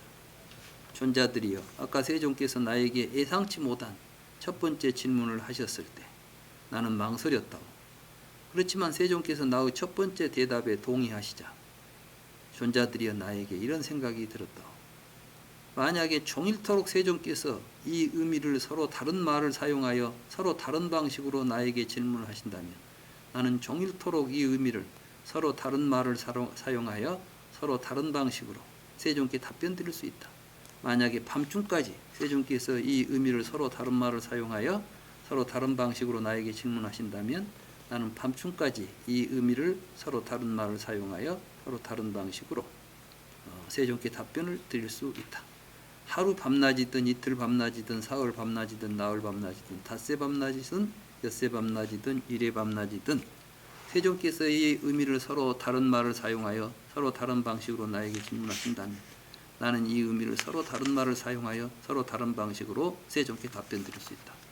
그러니까 이제 이러한 경지에 대해서 우리는 다 하나의 형식만 가지고 이론이 있어서 이것은 이것이고 저것은 저것이다 하는 게 아니라 우리 마음에서 일어나고 있는 이 복잡한 이 이야기를 어떻게 물어도 나는 내 마음이 어떻게 작동하고 있는지를 다 봤기 때문에 부처님이 어떤 식으로 묻고 어떤 말로 해도 나는 또 어떤 식으로든 내가 다 답변할 수 있다. 이런 이야기를 지금 하고 있는 거예요. 우리는 이제 뭐 제가 이제 좀 그 같이 공부하는 과정에서 좀 이제 뭐랄까 좀 답답하다고 할까 안타깝다고 할까 느낀 게 뭐냐면 뭐 자꾸 하나만 틀리면 여기는 이런데 왜 저기는 저렇게 말했습니까? 뭐 서로 막 틀리지 않습니까? 이제 막 이렇게 하는 거예요.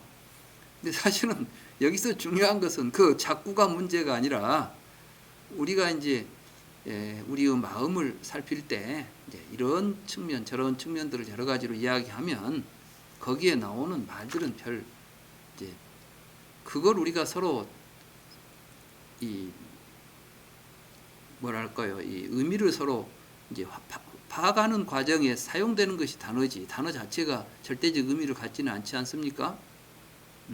그래서 이제 지금 사리푸타는 그 이야기를 하신 거예요. 뭐 부처님이 뭐라고 해도 어떤 식으로 이야기를 해도 다 거기에 걸맞게 나는 이야기할 수 있었을 것이다. 12연기 이야기를 가지고 하루 종일 이야기를 해도 되고 이틀 사흘 이래 동안 계속해서 이야기를 해도 얼마든지 할 수 있다. 이런 이야기를 하는 거예요. 그러자 깔라라 까띠아 비구는 자리에서 일어나 세존을 찾아갔습니다. 그는 세존을 찾아가서 예비하고 한쪽에 앉은 후에 세존께 이렇게 말씀드렸습니다. 세존이시여 사리푸타 존자는 만일 종일토록 뭐 이렇게 이제 했던 이야기를 그대로 이제 다시 옮기면서 이렇게 사자후를 토했습니다.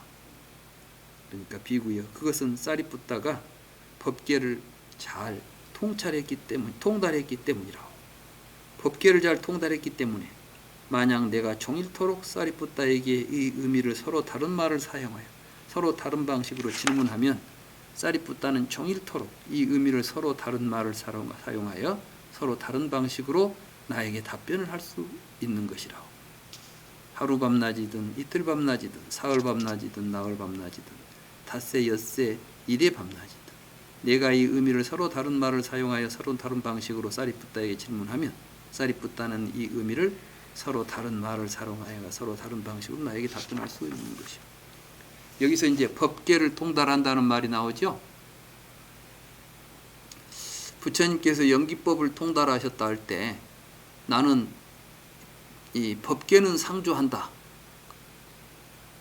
이것의 의존성 뭐 이런 이야기 했었죠. 앞에 부처님께서 깨달은 12연기 깨달은 이야기 할 때 그 이야기 처음에 나왔죠. 여기 어디 나오냐면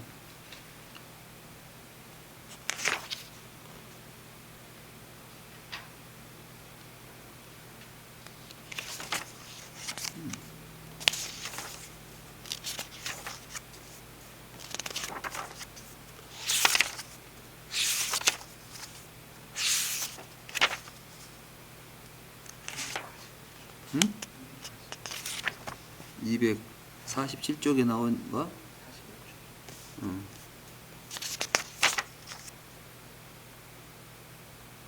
여기 있다. 245쪽에 보면은 열애가 출현하거나 출현하지 않거나 실로 그 계 이게 이제 법계예요. 법의 고정성, 법의 순차성, 이 의존성은 상주한다고. 그러니까 무명을 연하여 노사가 발생하는 이것들 또는 무명이 멸하면 노사가 멸하는 것은 이 다르마의 세계로서 고정되어 있다. 그러니까 우리가 누구든지 이 고정되어 있다는 건 뭐예요? 누구든지 무명을 소멸하면 다 생사로 벗어날 수 있다. 이런 이제 이야기를 하는 거예요. 이게 이제 그 이야기를 다시 이제 그러니까 이 법계가 뭐냐 여기서 이제 이야기할 때 이 법계가 바로 우리들의 마음입니다. 마음에서 일어나고 있는 여러 가지 우리 마음의 작동 구조 방식, 또 이 마음은 항상 의존성을 가지고 나타난다 이 말이죠. 이 연기성 이런 것들을 이제 이야기하는데, 좀 바꾸어 말하면 사리부타 존자는 법계에 통달해 가지고 이미 열애의 경지에 오른 사람이다 이런 이야기를 하는 거예요. 그러니까 열애하고 이야기하는데 종일토록 이야기하고 하여간 뭐 이래는 본래 이제 이 인도의 표현법 가운데 7개까지 하면 더 이상 할 필요가 없어. 이게 이제 조상을 따져갈 때 조상이 얼마나 훌륭한가를 따질 때도 7대 조상 따지면 그 이유는 더 이상 묻지 않아요. 그만큼 이제 불변성, 영원성을 상징하는 게 7이라는 숫자하고 연결되어 있다는 것을 꼭 뭐 1회 동안 하고 8회째는 안 된다는 이야기가 아니라, 이것은 이제 뭐 평생을 이야기해도 다 할 수 있다 이런 이야기입니다.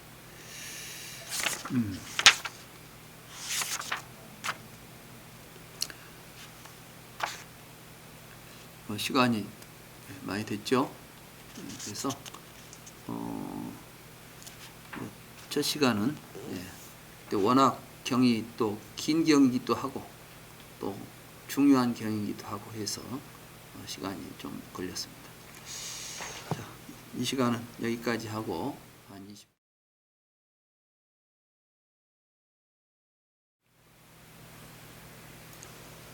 잘들 쉬셨습니까?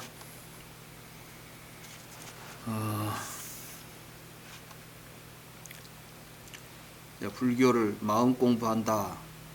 그러니까 마음 공부하는 것하고 부처님 불경에 나오는 여러 가지 교리 공부하는 것하고가 뭐 서로 다른 것처럼 우리가 쉽게 생각하기가 쉽죠. 그런데 사실은 부처님 말씀이 다 우리 마음 공부 이야기를 하고 있는 것이죠. 그러니까 12연기가 다 우리 마음 소식을 전하고 있는 거예요. 그래서 이제 연기를 공부한다고 하는 것은 바로 내 마음에서 어떤 것들이 어떤 조건에서 어떻게 일어나고 있는가를 보는 것이고, 결국은 내 앞에 전개되는 것들이 다 그 마음에서 일어나서 나타나고 있는 현상들이구나라는 것을 이제 확인하고 깨닫는 것이에요. 이걸 보고 이제 일체 유심조다 이렇게 말도 하는 것이고, 그래서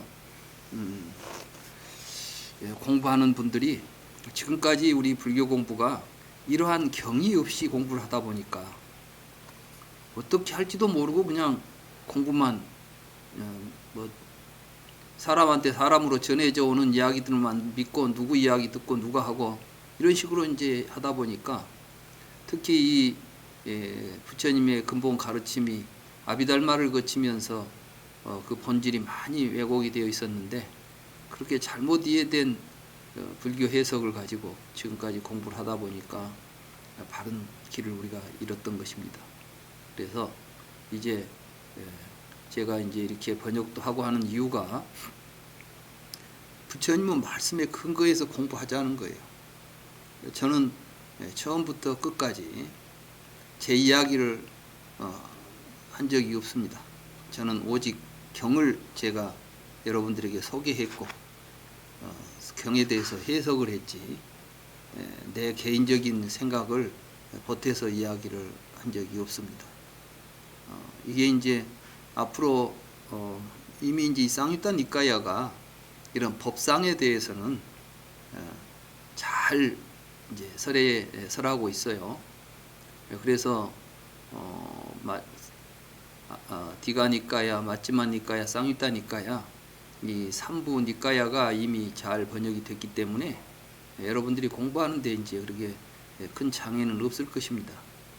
앞으로 이제 앙구따라 니까야나 또 율장 또는 법구경, 뭐 수다니빠따 이런 내용들을 이제 엮어서 불경으로 만들 계획으로 있습니다만은, 우리가 공부해 가는 데 있어서 중요한 경들은 이미 다 번역이 됐다고 볼 수가 있겠고, 특히 여러분도 이제 보시면 알겠지만은 디가 니까야나 마찌마 니까야에서는 볼 수 없는 내용들이 쌍유타 니까야에 이렇게 아주 세세하게 연기에 대한 이야기나 이런 수행에 대한 이야기들이 전개되고 있거든요.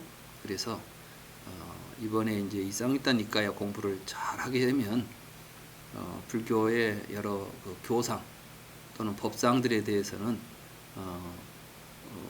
빠짐없는 이해를 할 수가 있을 것입니다. 사실 제가 박사 논문을 쓰고 부처님의 가르침을 정리하는데 결정적인 그 여러 가지 이제 그 자료를 저는 이 쌍유단 니까야하고 자바암경에서 이제 제가 살폈거든요. 저는 자바암경을 이제 실제로 다 요약을 해서 교리별로 이것이 어떤 구조를 가지고 있는가를 전 자바암경의 전 경을 제가 다 이제 정리해 가지고 그걸 카드로 만들어서 논문을 쓸 때 수십 번을 읽었습니다.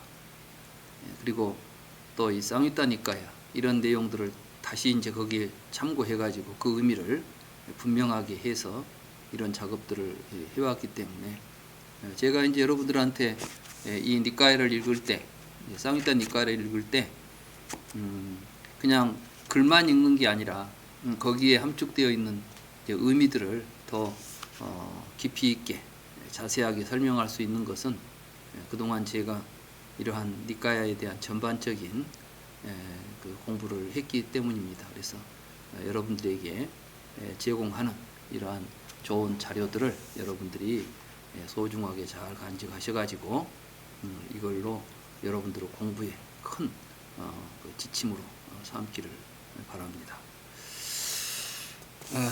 오늘 두 번째 살펴볼 경은 2-17 알아야 할 항목들입니다. 세존께서 사와티의 제타와나 아나타 빈디카 사원에 머무실 때 비구들에게 말씀하셨습니다. 비구들이여, 내가 그대들에게 44가지 알아야 할 항목들을 가르쳐 주겠소. 그대들은 잘 듣고 잘 생각하도록 하시오. 내가 이야기하겠소.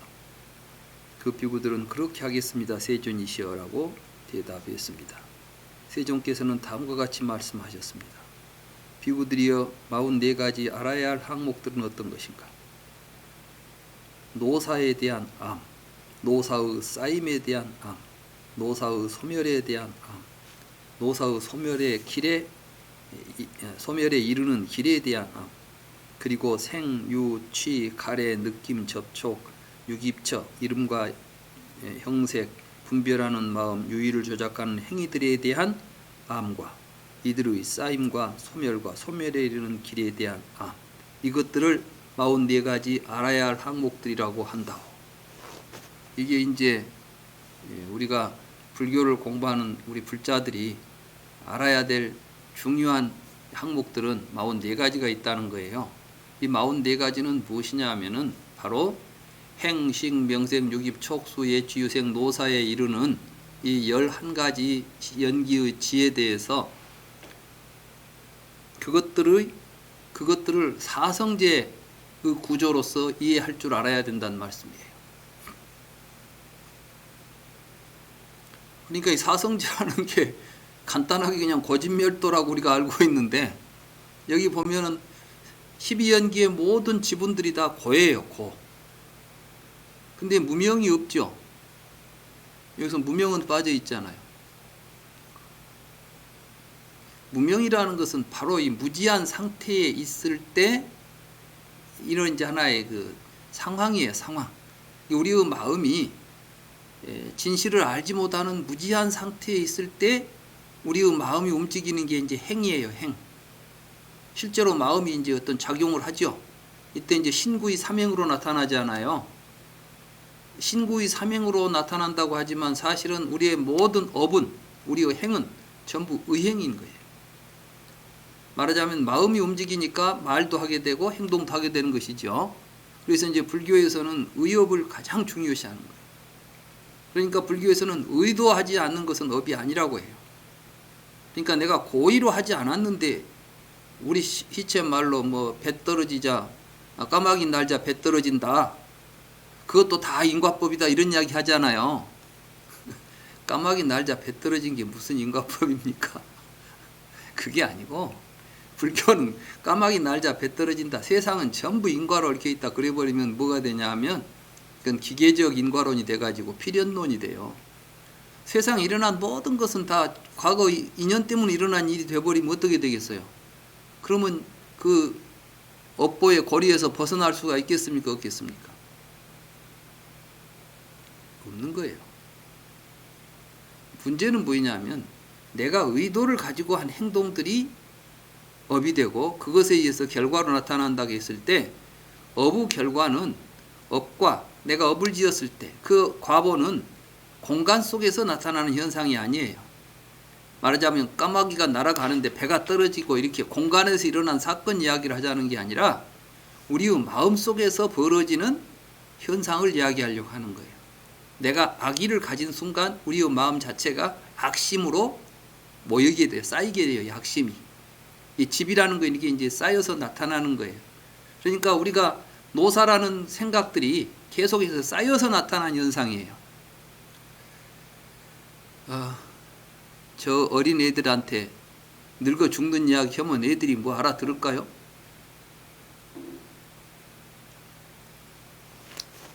이제 글쎄 늙어 죽는 이야기를 알아듣는 나이가 따로 있는 건 아닌데 그래도 이제 나이가 많이 들수록 늙어 죽는 문제를 걱정해요. 젊을 때부터만 늙어 죽을 일 걱정 않지요? 젊을 때는 안 죽을 것처럼 알지. 늙어 죽는다는 사실을 알지만은 안 죽을 것처럼 생각하고 살아. 마음속에 그렇게 막 쌓여 있지는 않아.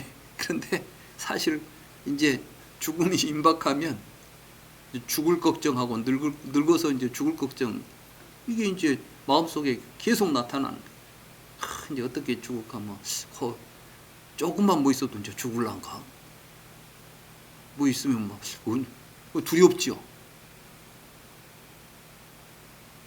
우리 안에 있는 그 죽음에 대한 공포, 두려움들이 사실은 이제 있는 거예요. 근데 사실은 이 죽음에 대한 두려움은 다양한 형태로 나타나죠. 알고 보면 우리 인생사 모든 게 다 죽기 때문에 나타난다니까. 괴로운 문제들이. 왜 그렇게 죽자 사자 돈 벌려고 그래? 돈 없으면 죽으니까. 우리가 안 먹어도 안 죽고 뭐 총 맞아도 안 죽고 그런다면요 뭘 걱정하고 살겠어요. 그러니 이제 죽음이라는 게 우리 의식 속에 쌓여 있는 거예요. 여기서 나오는 생로병사를 생물학적인 생로병사로 생각하시면 안 되는 건데 그걸 생물학적으로 생각해가지고 윤회설에다 연결시켜 놓으니까 연기법이 제대로 안 되는 거예요. 이해가. 여기 이제 봅시다. 그러면은 노사에 대한 알미예요. 무엇이 죽음인가? 이것을 이제 정확하게 안 다음에 이러한 것들이 왜 나에게 쌓여 있냐는 거예요. 이렇게. 얘들은 노사가 아직 안 쌓여 있어. 근데 우리는 이제 살면서 누구 죽는 걸 보고 이런 걸 보면서 이제 죽는다는 사실들을 알게 되고 이게 이제 쌓여오는 거예요. 그래가지고 이제 나도 죽겠구나 이런 사실을 이제 내가 자각하게 되고 그런가 동시에 이제 노사의 소멸 이제 이 경전은 아직 우리는 없지요. 우리는 근데 이 노사도 소멸한다는 것을 알아야 돼요. 그럼 노사가 소멸한다는 게 이거면 안 눕고 안 죽어? 그 이야기를 하자는 게 아니에요. 우리 의식 속에서 노사가 소멸될 수 있다는 거예요. 말하자면 늙고 죽음에 대한 두려움이나 공포로부터 벗어날 수 있다는 것이죠. 삶 속에서. 그걸 보여준 분이 사실은 부처님이에요. 그리고 이제 아라한과를 성취했다고 하시는 분들이 보여준 모습들은 무엇이냐 하면 어떤 비구가 도저히 이제 자기가 깊은 병이 들어가지고 나을 재간도 없고 가만히 보니까 옆에 있는 사람들이 자기 병간원이라고 고생만 하고 그러니까 어느 날 이제 부처님한테 가서 내가 자결을 하겠습니다. 이렇게 이제 하니까 부처님이 그냥 말리지 않아요. 그 참 저는 처음에 보고 깜짝 놀랐어요. 뭐 불살생이고 뭐 생명을 가장 중요시하고 하는 불교 집안에서 자살을 방조하다니 이게 말이 되냐? 어떻게라도 막 죽을 때까지는 하여간 살아야 될 거 아니냐 막 이렇게 해야 되는데 부처님께서는 담담하게 그러고서 이제 누가 와서 이 비구는 어디로 갔습니까? 그건 아란이지 아니. 그 사람한테 무슨 노사 생 죽은 뒤 이야기를 꺼낼 언급할 대상이 아니다. 이런 이야기를 하잖아요. 이제 이런 것에 우리가 주목할 필요가 있습니다. 부처님도 열반에 즈음해서 제자들은 막 울고불고 난리가 났는데 부처님만은 태어나요. 소크라테스처럼 죽어서 다음 세상 간다는 확신을 갖고 가서 태어나신 게 아니라 본래 생사 없다는 사실을 알고 우리의 삶이라는 건 이렇게 이어져 가면서 생명의 아름다움 속에 죽음도 아름다움인 것이에요. 그래서 이제 열반이라는 것을 부처님의 열반을 최고의 이제 말하자면 죽음 자체를 그렇게 미화시켜 놓은 종교가 없어요. 부처님의 열반은 우리가 어디 가 보면은 특히 이제 남방에 가서 보니까 제일로 큰 부처님은 열반하시는 부처님이야. 뭐입니까? 타이? 방콕에 가니까 큰 절이 있는데 그 사원에 제일로 큰 법당이 부처님이 한 분 누워 계시는데 그 수십 미터 되는 길이로 부처님이 누워 계시고 그 집 한 채가 부처님 누워 있는 모습을 그 불상을 담고 있는 집이더라.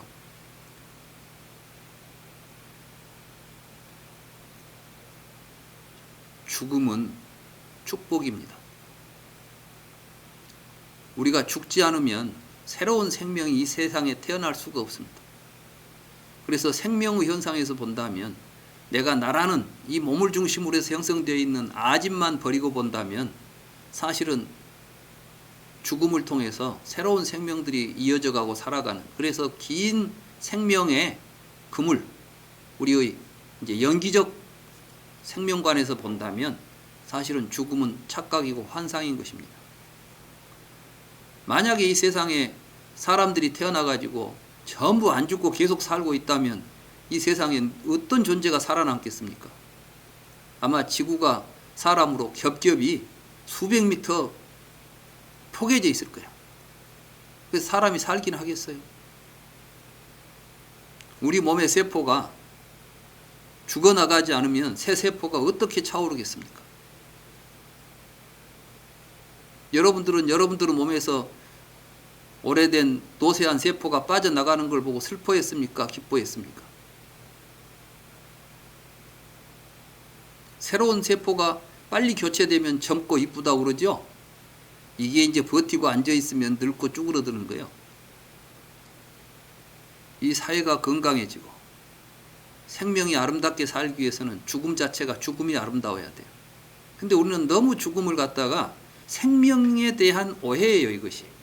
그래서 생명을 실체화시켜가지고 생명체가 없어진다고 생각하니까, 특히나 이제 이게 기독교적이나 어떤 종교적인 신념과 결부되면 생명은 하나님이 준 것이고 하나님이 주어서 하나님이 거두어가는 것이니까 하나님의 처분에 맡겨야지 우리 마음대로 할 수가 없다. 이런 생각을 갖게 되면은 상당히 이제 그래서 이제 뭐 어떤 자살이나 이런 건 아주 엄청난 이제 죄악시가 된다거나 자살하면 절대 천당에 못 간다거나 뭐 이제 이런 이야기도 하게 되고, 물론 제가 이제 자살이 좋다는 이야기를 하자는 게 아니고 삶에 대해서 올바로 알고 삶을 우리가 누구나 다 죽게 되어 있습니다. 자, 우리는 어떤 죽음을 맞이할 것인가가 문제인 것이에요. 그래서 부처님은 제자들이 부처님의 죽음 앞에서 슬퍼하고 할 때 굉장히 꾸짖잖아요. 슬퍼할 일이 아니다는 것이에요. 그리고 보아라, 열애도 이와 같이, 열애의 몸도 이와 같이 무상하게 쓰러져 가는 것을 본다면 너희들이 그 몸을 중심으로 해서 형성된 자아를 붙잡고 살 필요가 있겠느냐고 묻고 있어요, 지금.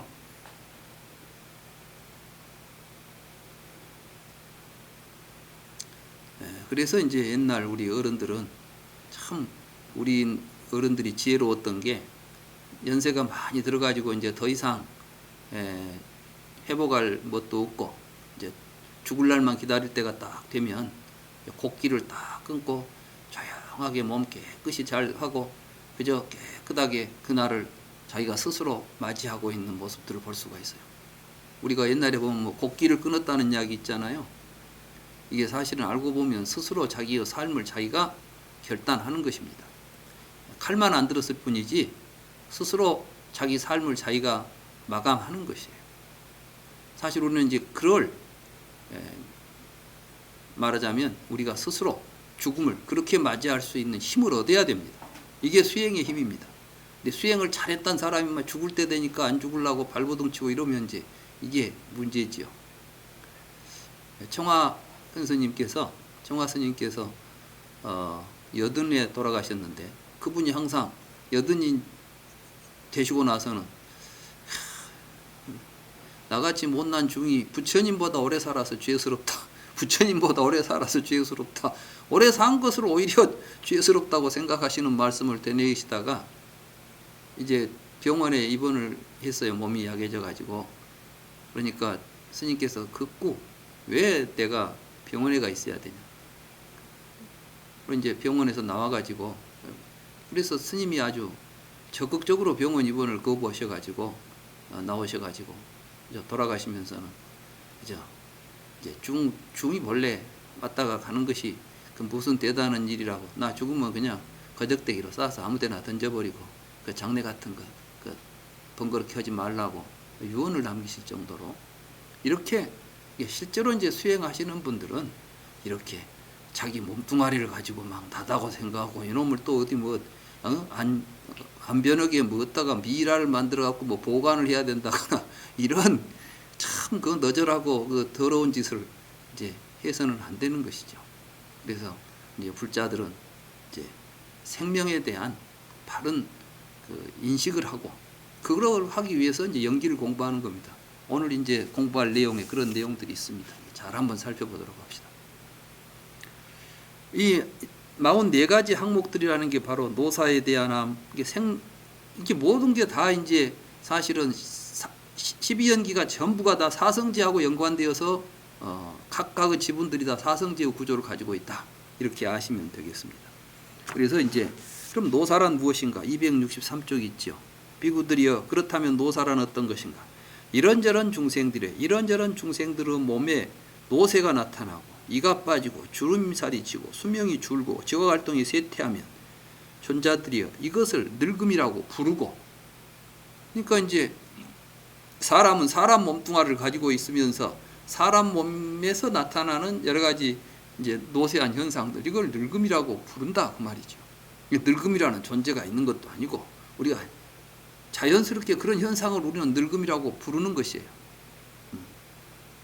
이런저런 중생들의 몸의 죽음, 소멸, 파멸, 소실, 사망, 운명, 온들의 파괴, 시체의 매장, 이것들을 죽음이라고 부른다.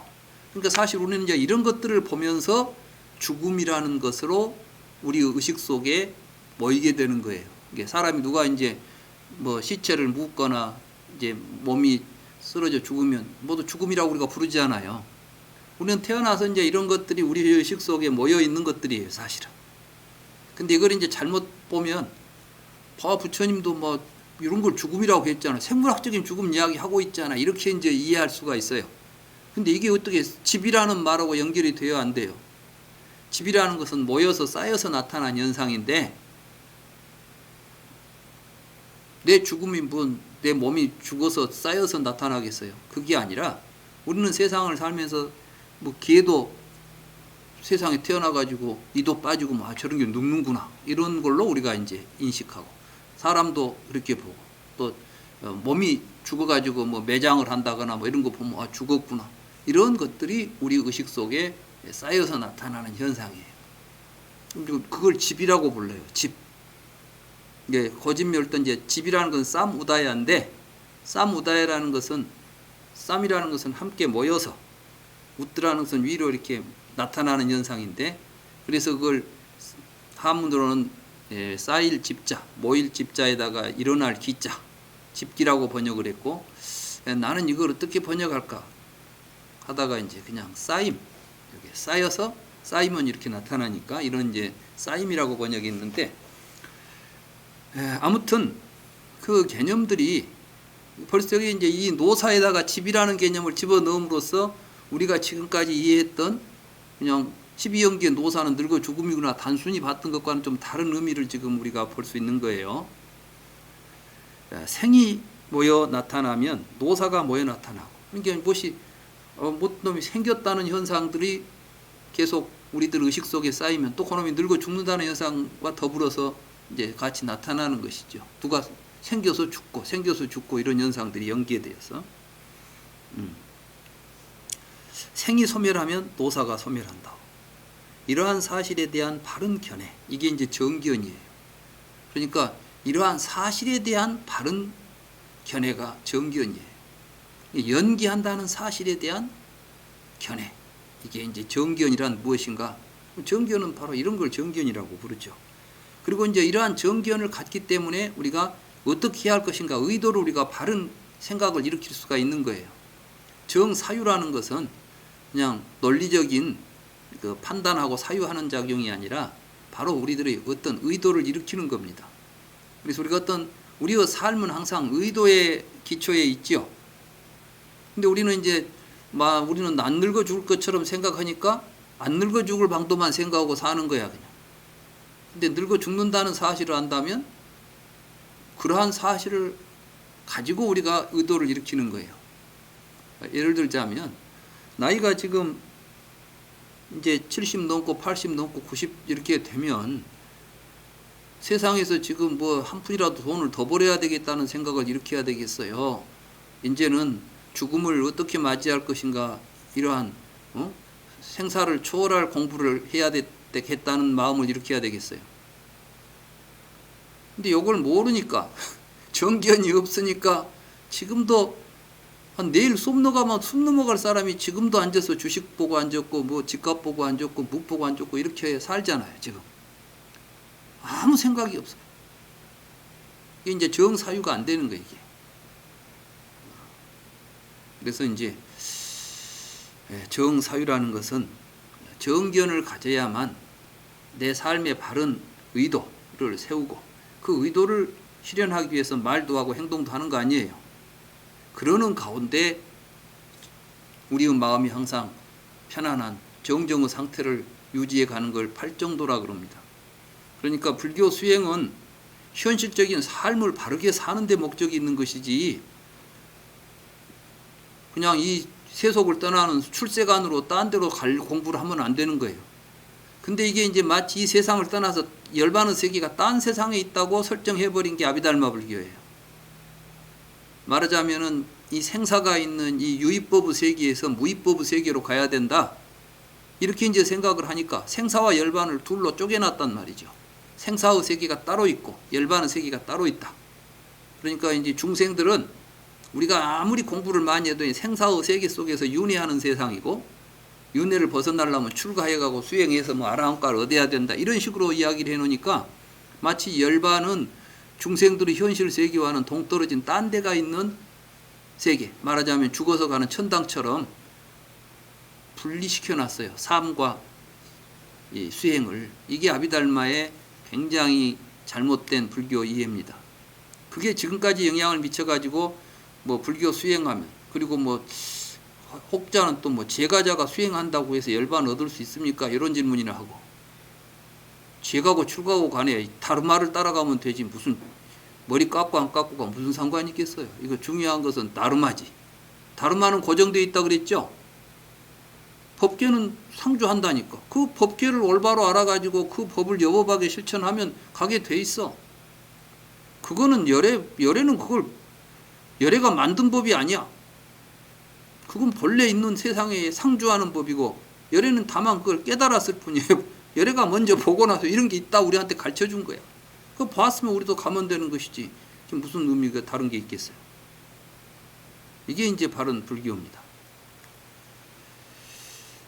그래서 팔정도는 이렇게 또 연기에 대한 올바른 통찰을 해야만 팔정도가 나오는 거예요. 그러니까 뭐 팔정도 이야기는 잘하면서도 연기법 이야기는 뭐인지도 모르고 있으면 그건 팔정도는 말만 팔정도지 정기연이 안 쓰면은 바른 길이 나올 수가 없는 것이죠. 비구들이여, 거룩한 제자가 이와 같이 노사를 통찰하고, 이와 같이 노사의 쌓임을 통찰하고, 이와 같이 노사의 소멸을 통찰하고, 이와 같이 노사의 소멸에 이르는 길을 통찰한다면, 그러니까 그게 이제 사성제를 통찰하는 것이죠. 이것은 그의 사실에 대한 알미다. 이 사실에 대한 알미 뭐냐면 이제 성제, 거룩한 진리가 사실이에요. 사자라는 말은 사실, 진실이란 뜻이에요. 그러니까 여기에 보면은 사실에 대한 알미라는 것은 이담, 아싸, 담메, 냐나. 그 여기에 지금 현재 있는 담마, 그걸 내가 이제 사실에 대한 알미라고 제가 번역한 거예요. 이게 이제 그는 곧바로 보아서 알고 깊이 이해하게 된 이 사실을 가지고, 지금 여기 현존하고 있는 이러한 사실을 가지고 과거와 미래에 대하여 다음과 같이 추론한다고.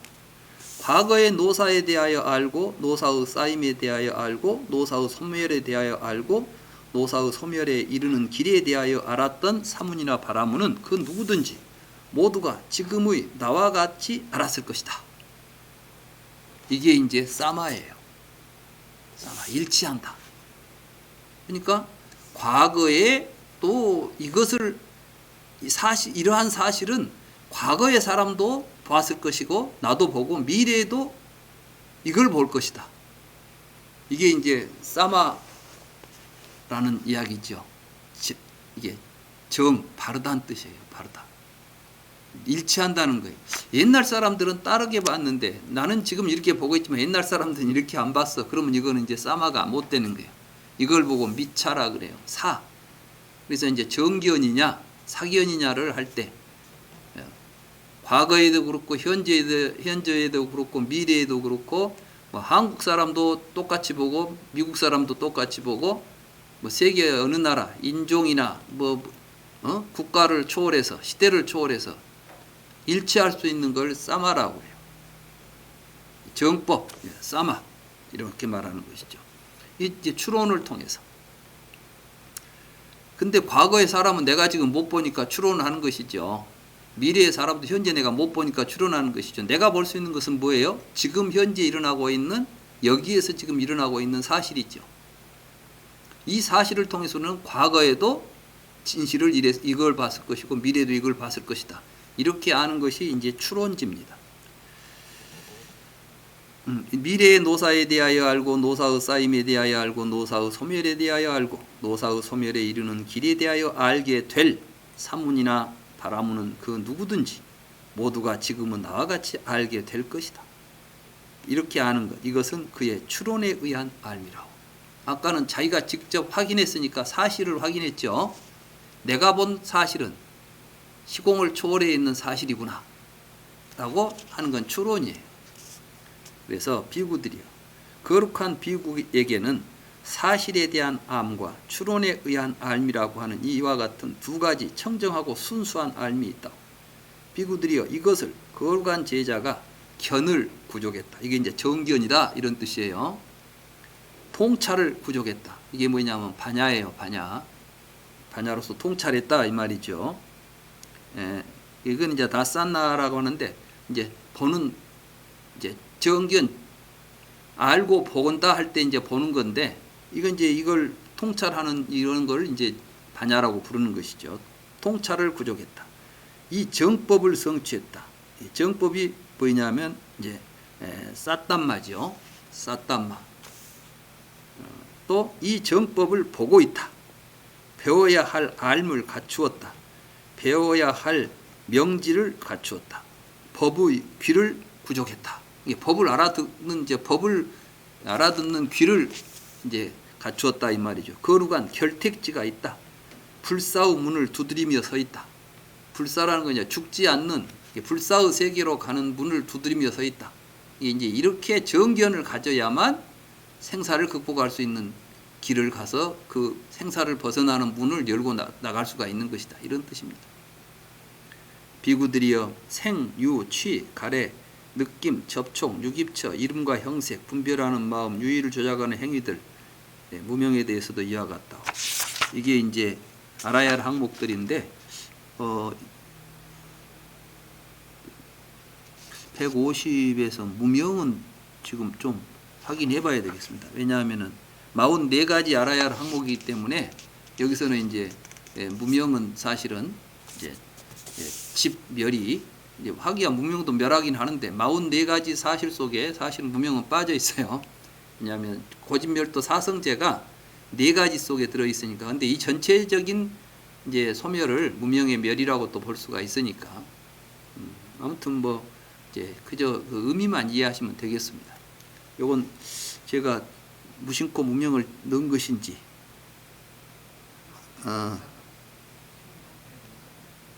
응?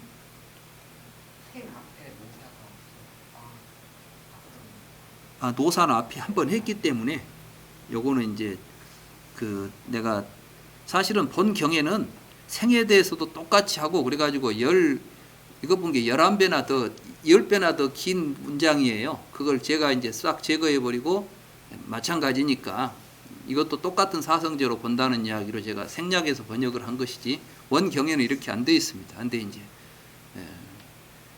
그러다 보니까 내가 이제 12연기를 다 생략한다 해가지고 무명이 무의식적으로 그냥 무명까지를 집어넣은 것 같아서 이건 제가 다시 한번 원전에 확인해가지고 무명이 이제 없으면 무명은 이제 빼야 되겠습니다. 그러나 있어도 없어도 사실은 그렇다는 사실을 우리가 이해하는 데는 큰 지장은 없겠습니다.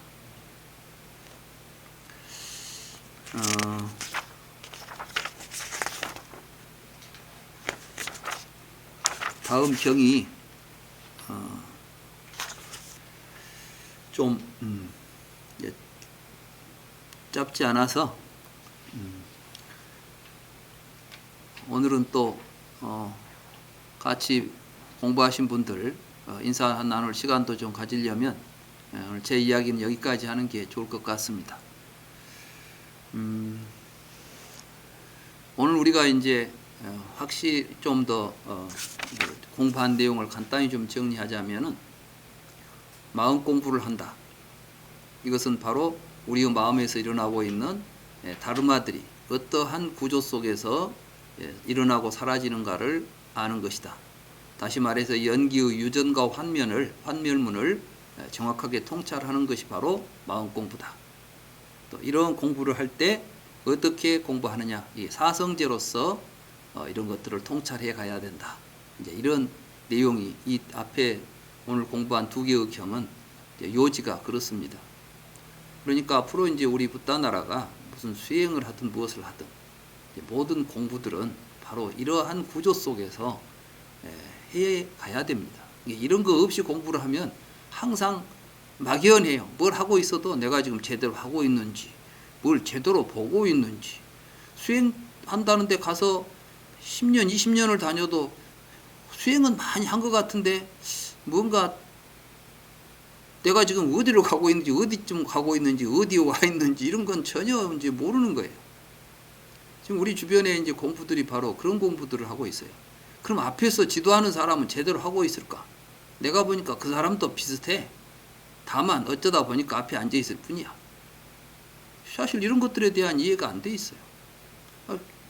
제대로 해석도 못하고 무슨 말인지도 경전도 제대로 읽어내지 못하고 의미를 이해하지 못하는데 어떻게 그 통찰하고 수행을 했겠습니까?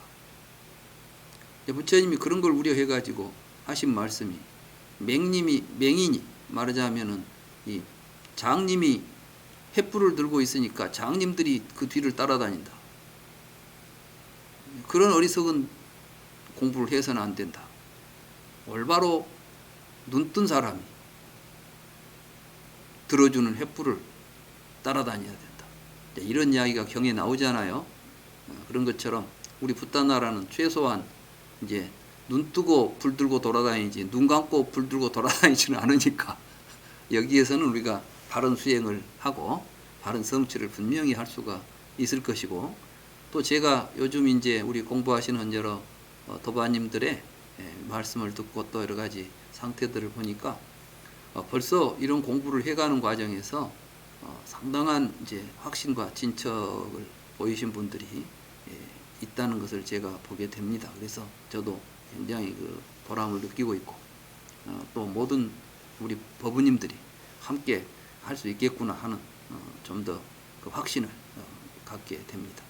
아무튼 우리는 이렇게 부처님의 바른 정법을 바르게 이해하고 거기에 기초해서 공부해 갈 수 있다는 것을 다행으로 생각하고 또 열심히 공부해 주시기 바랍니다.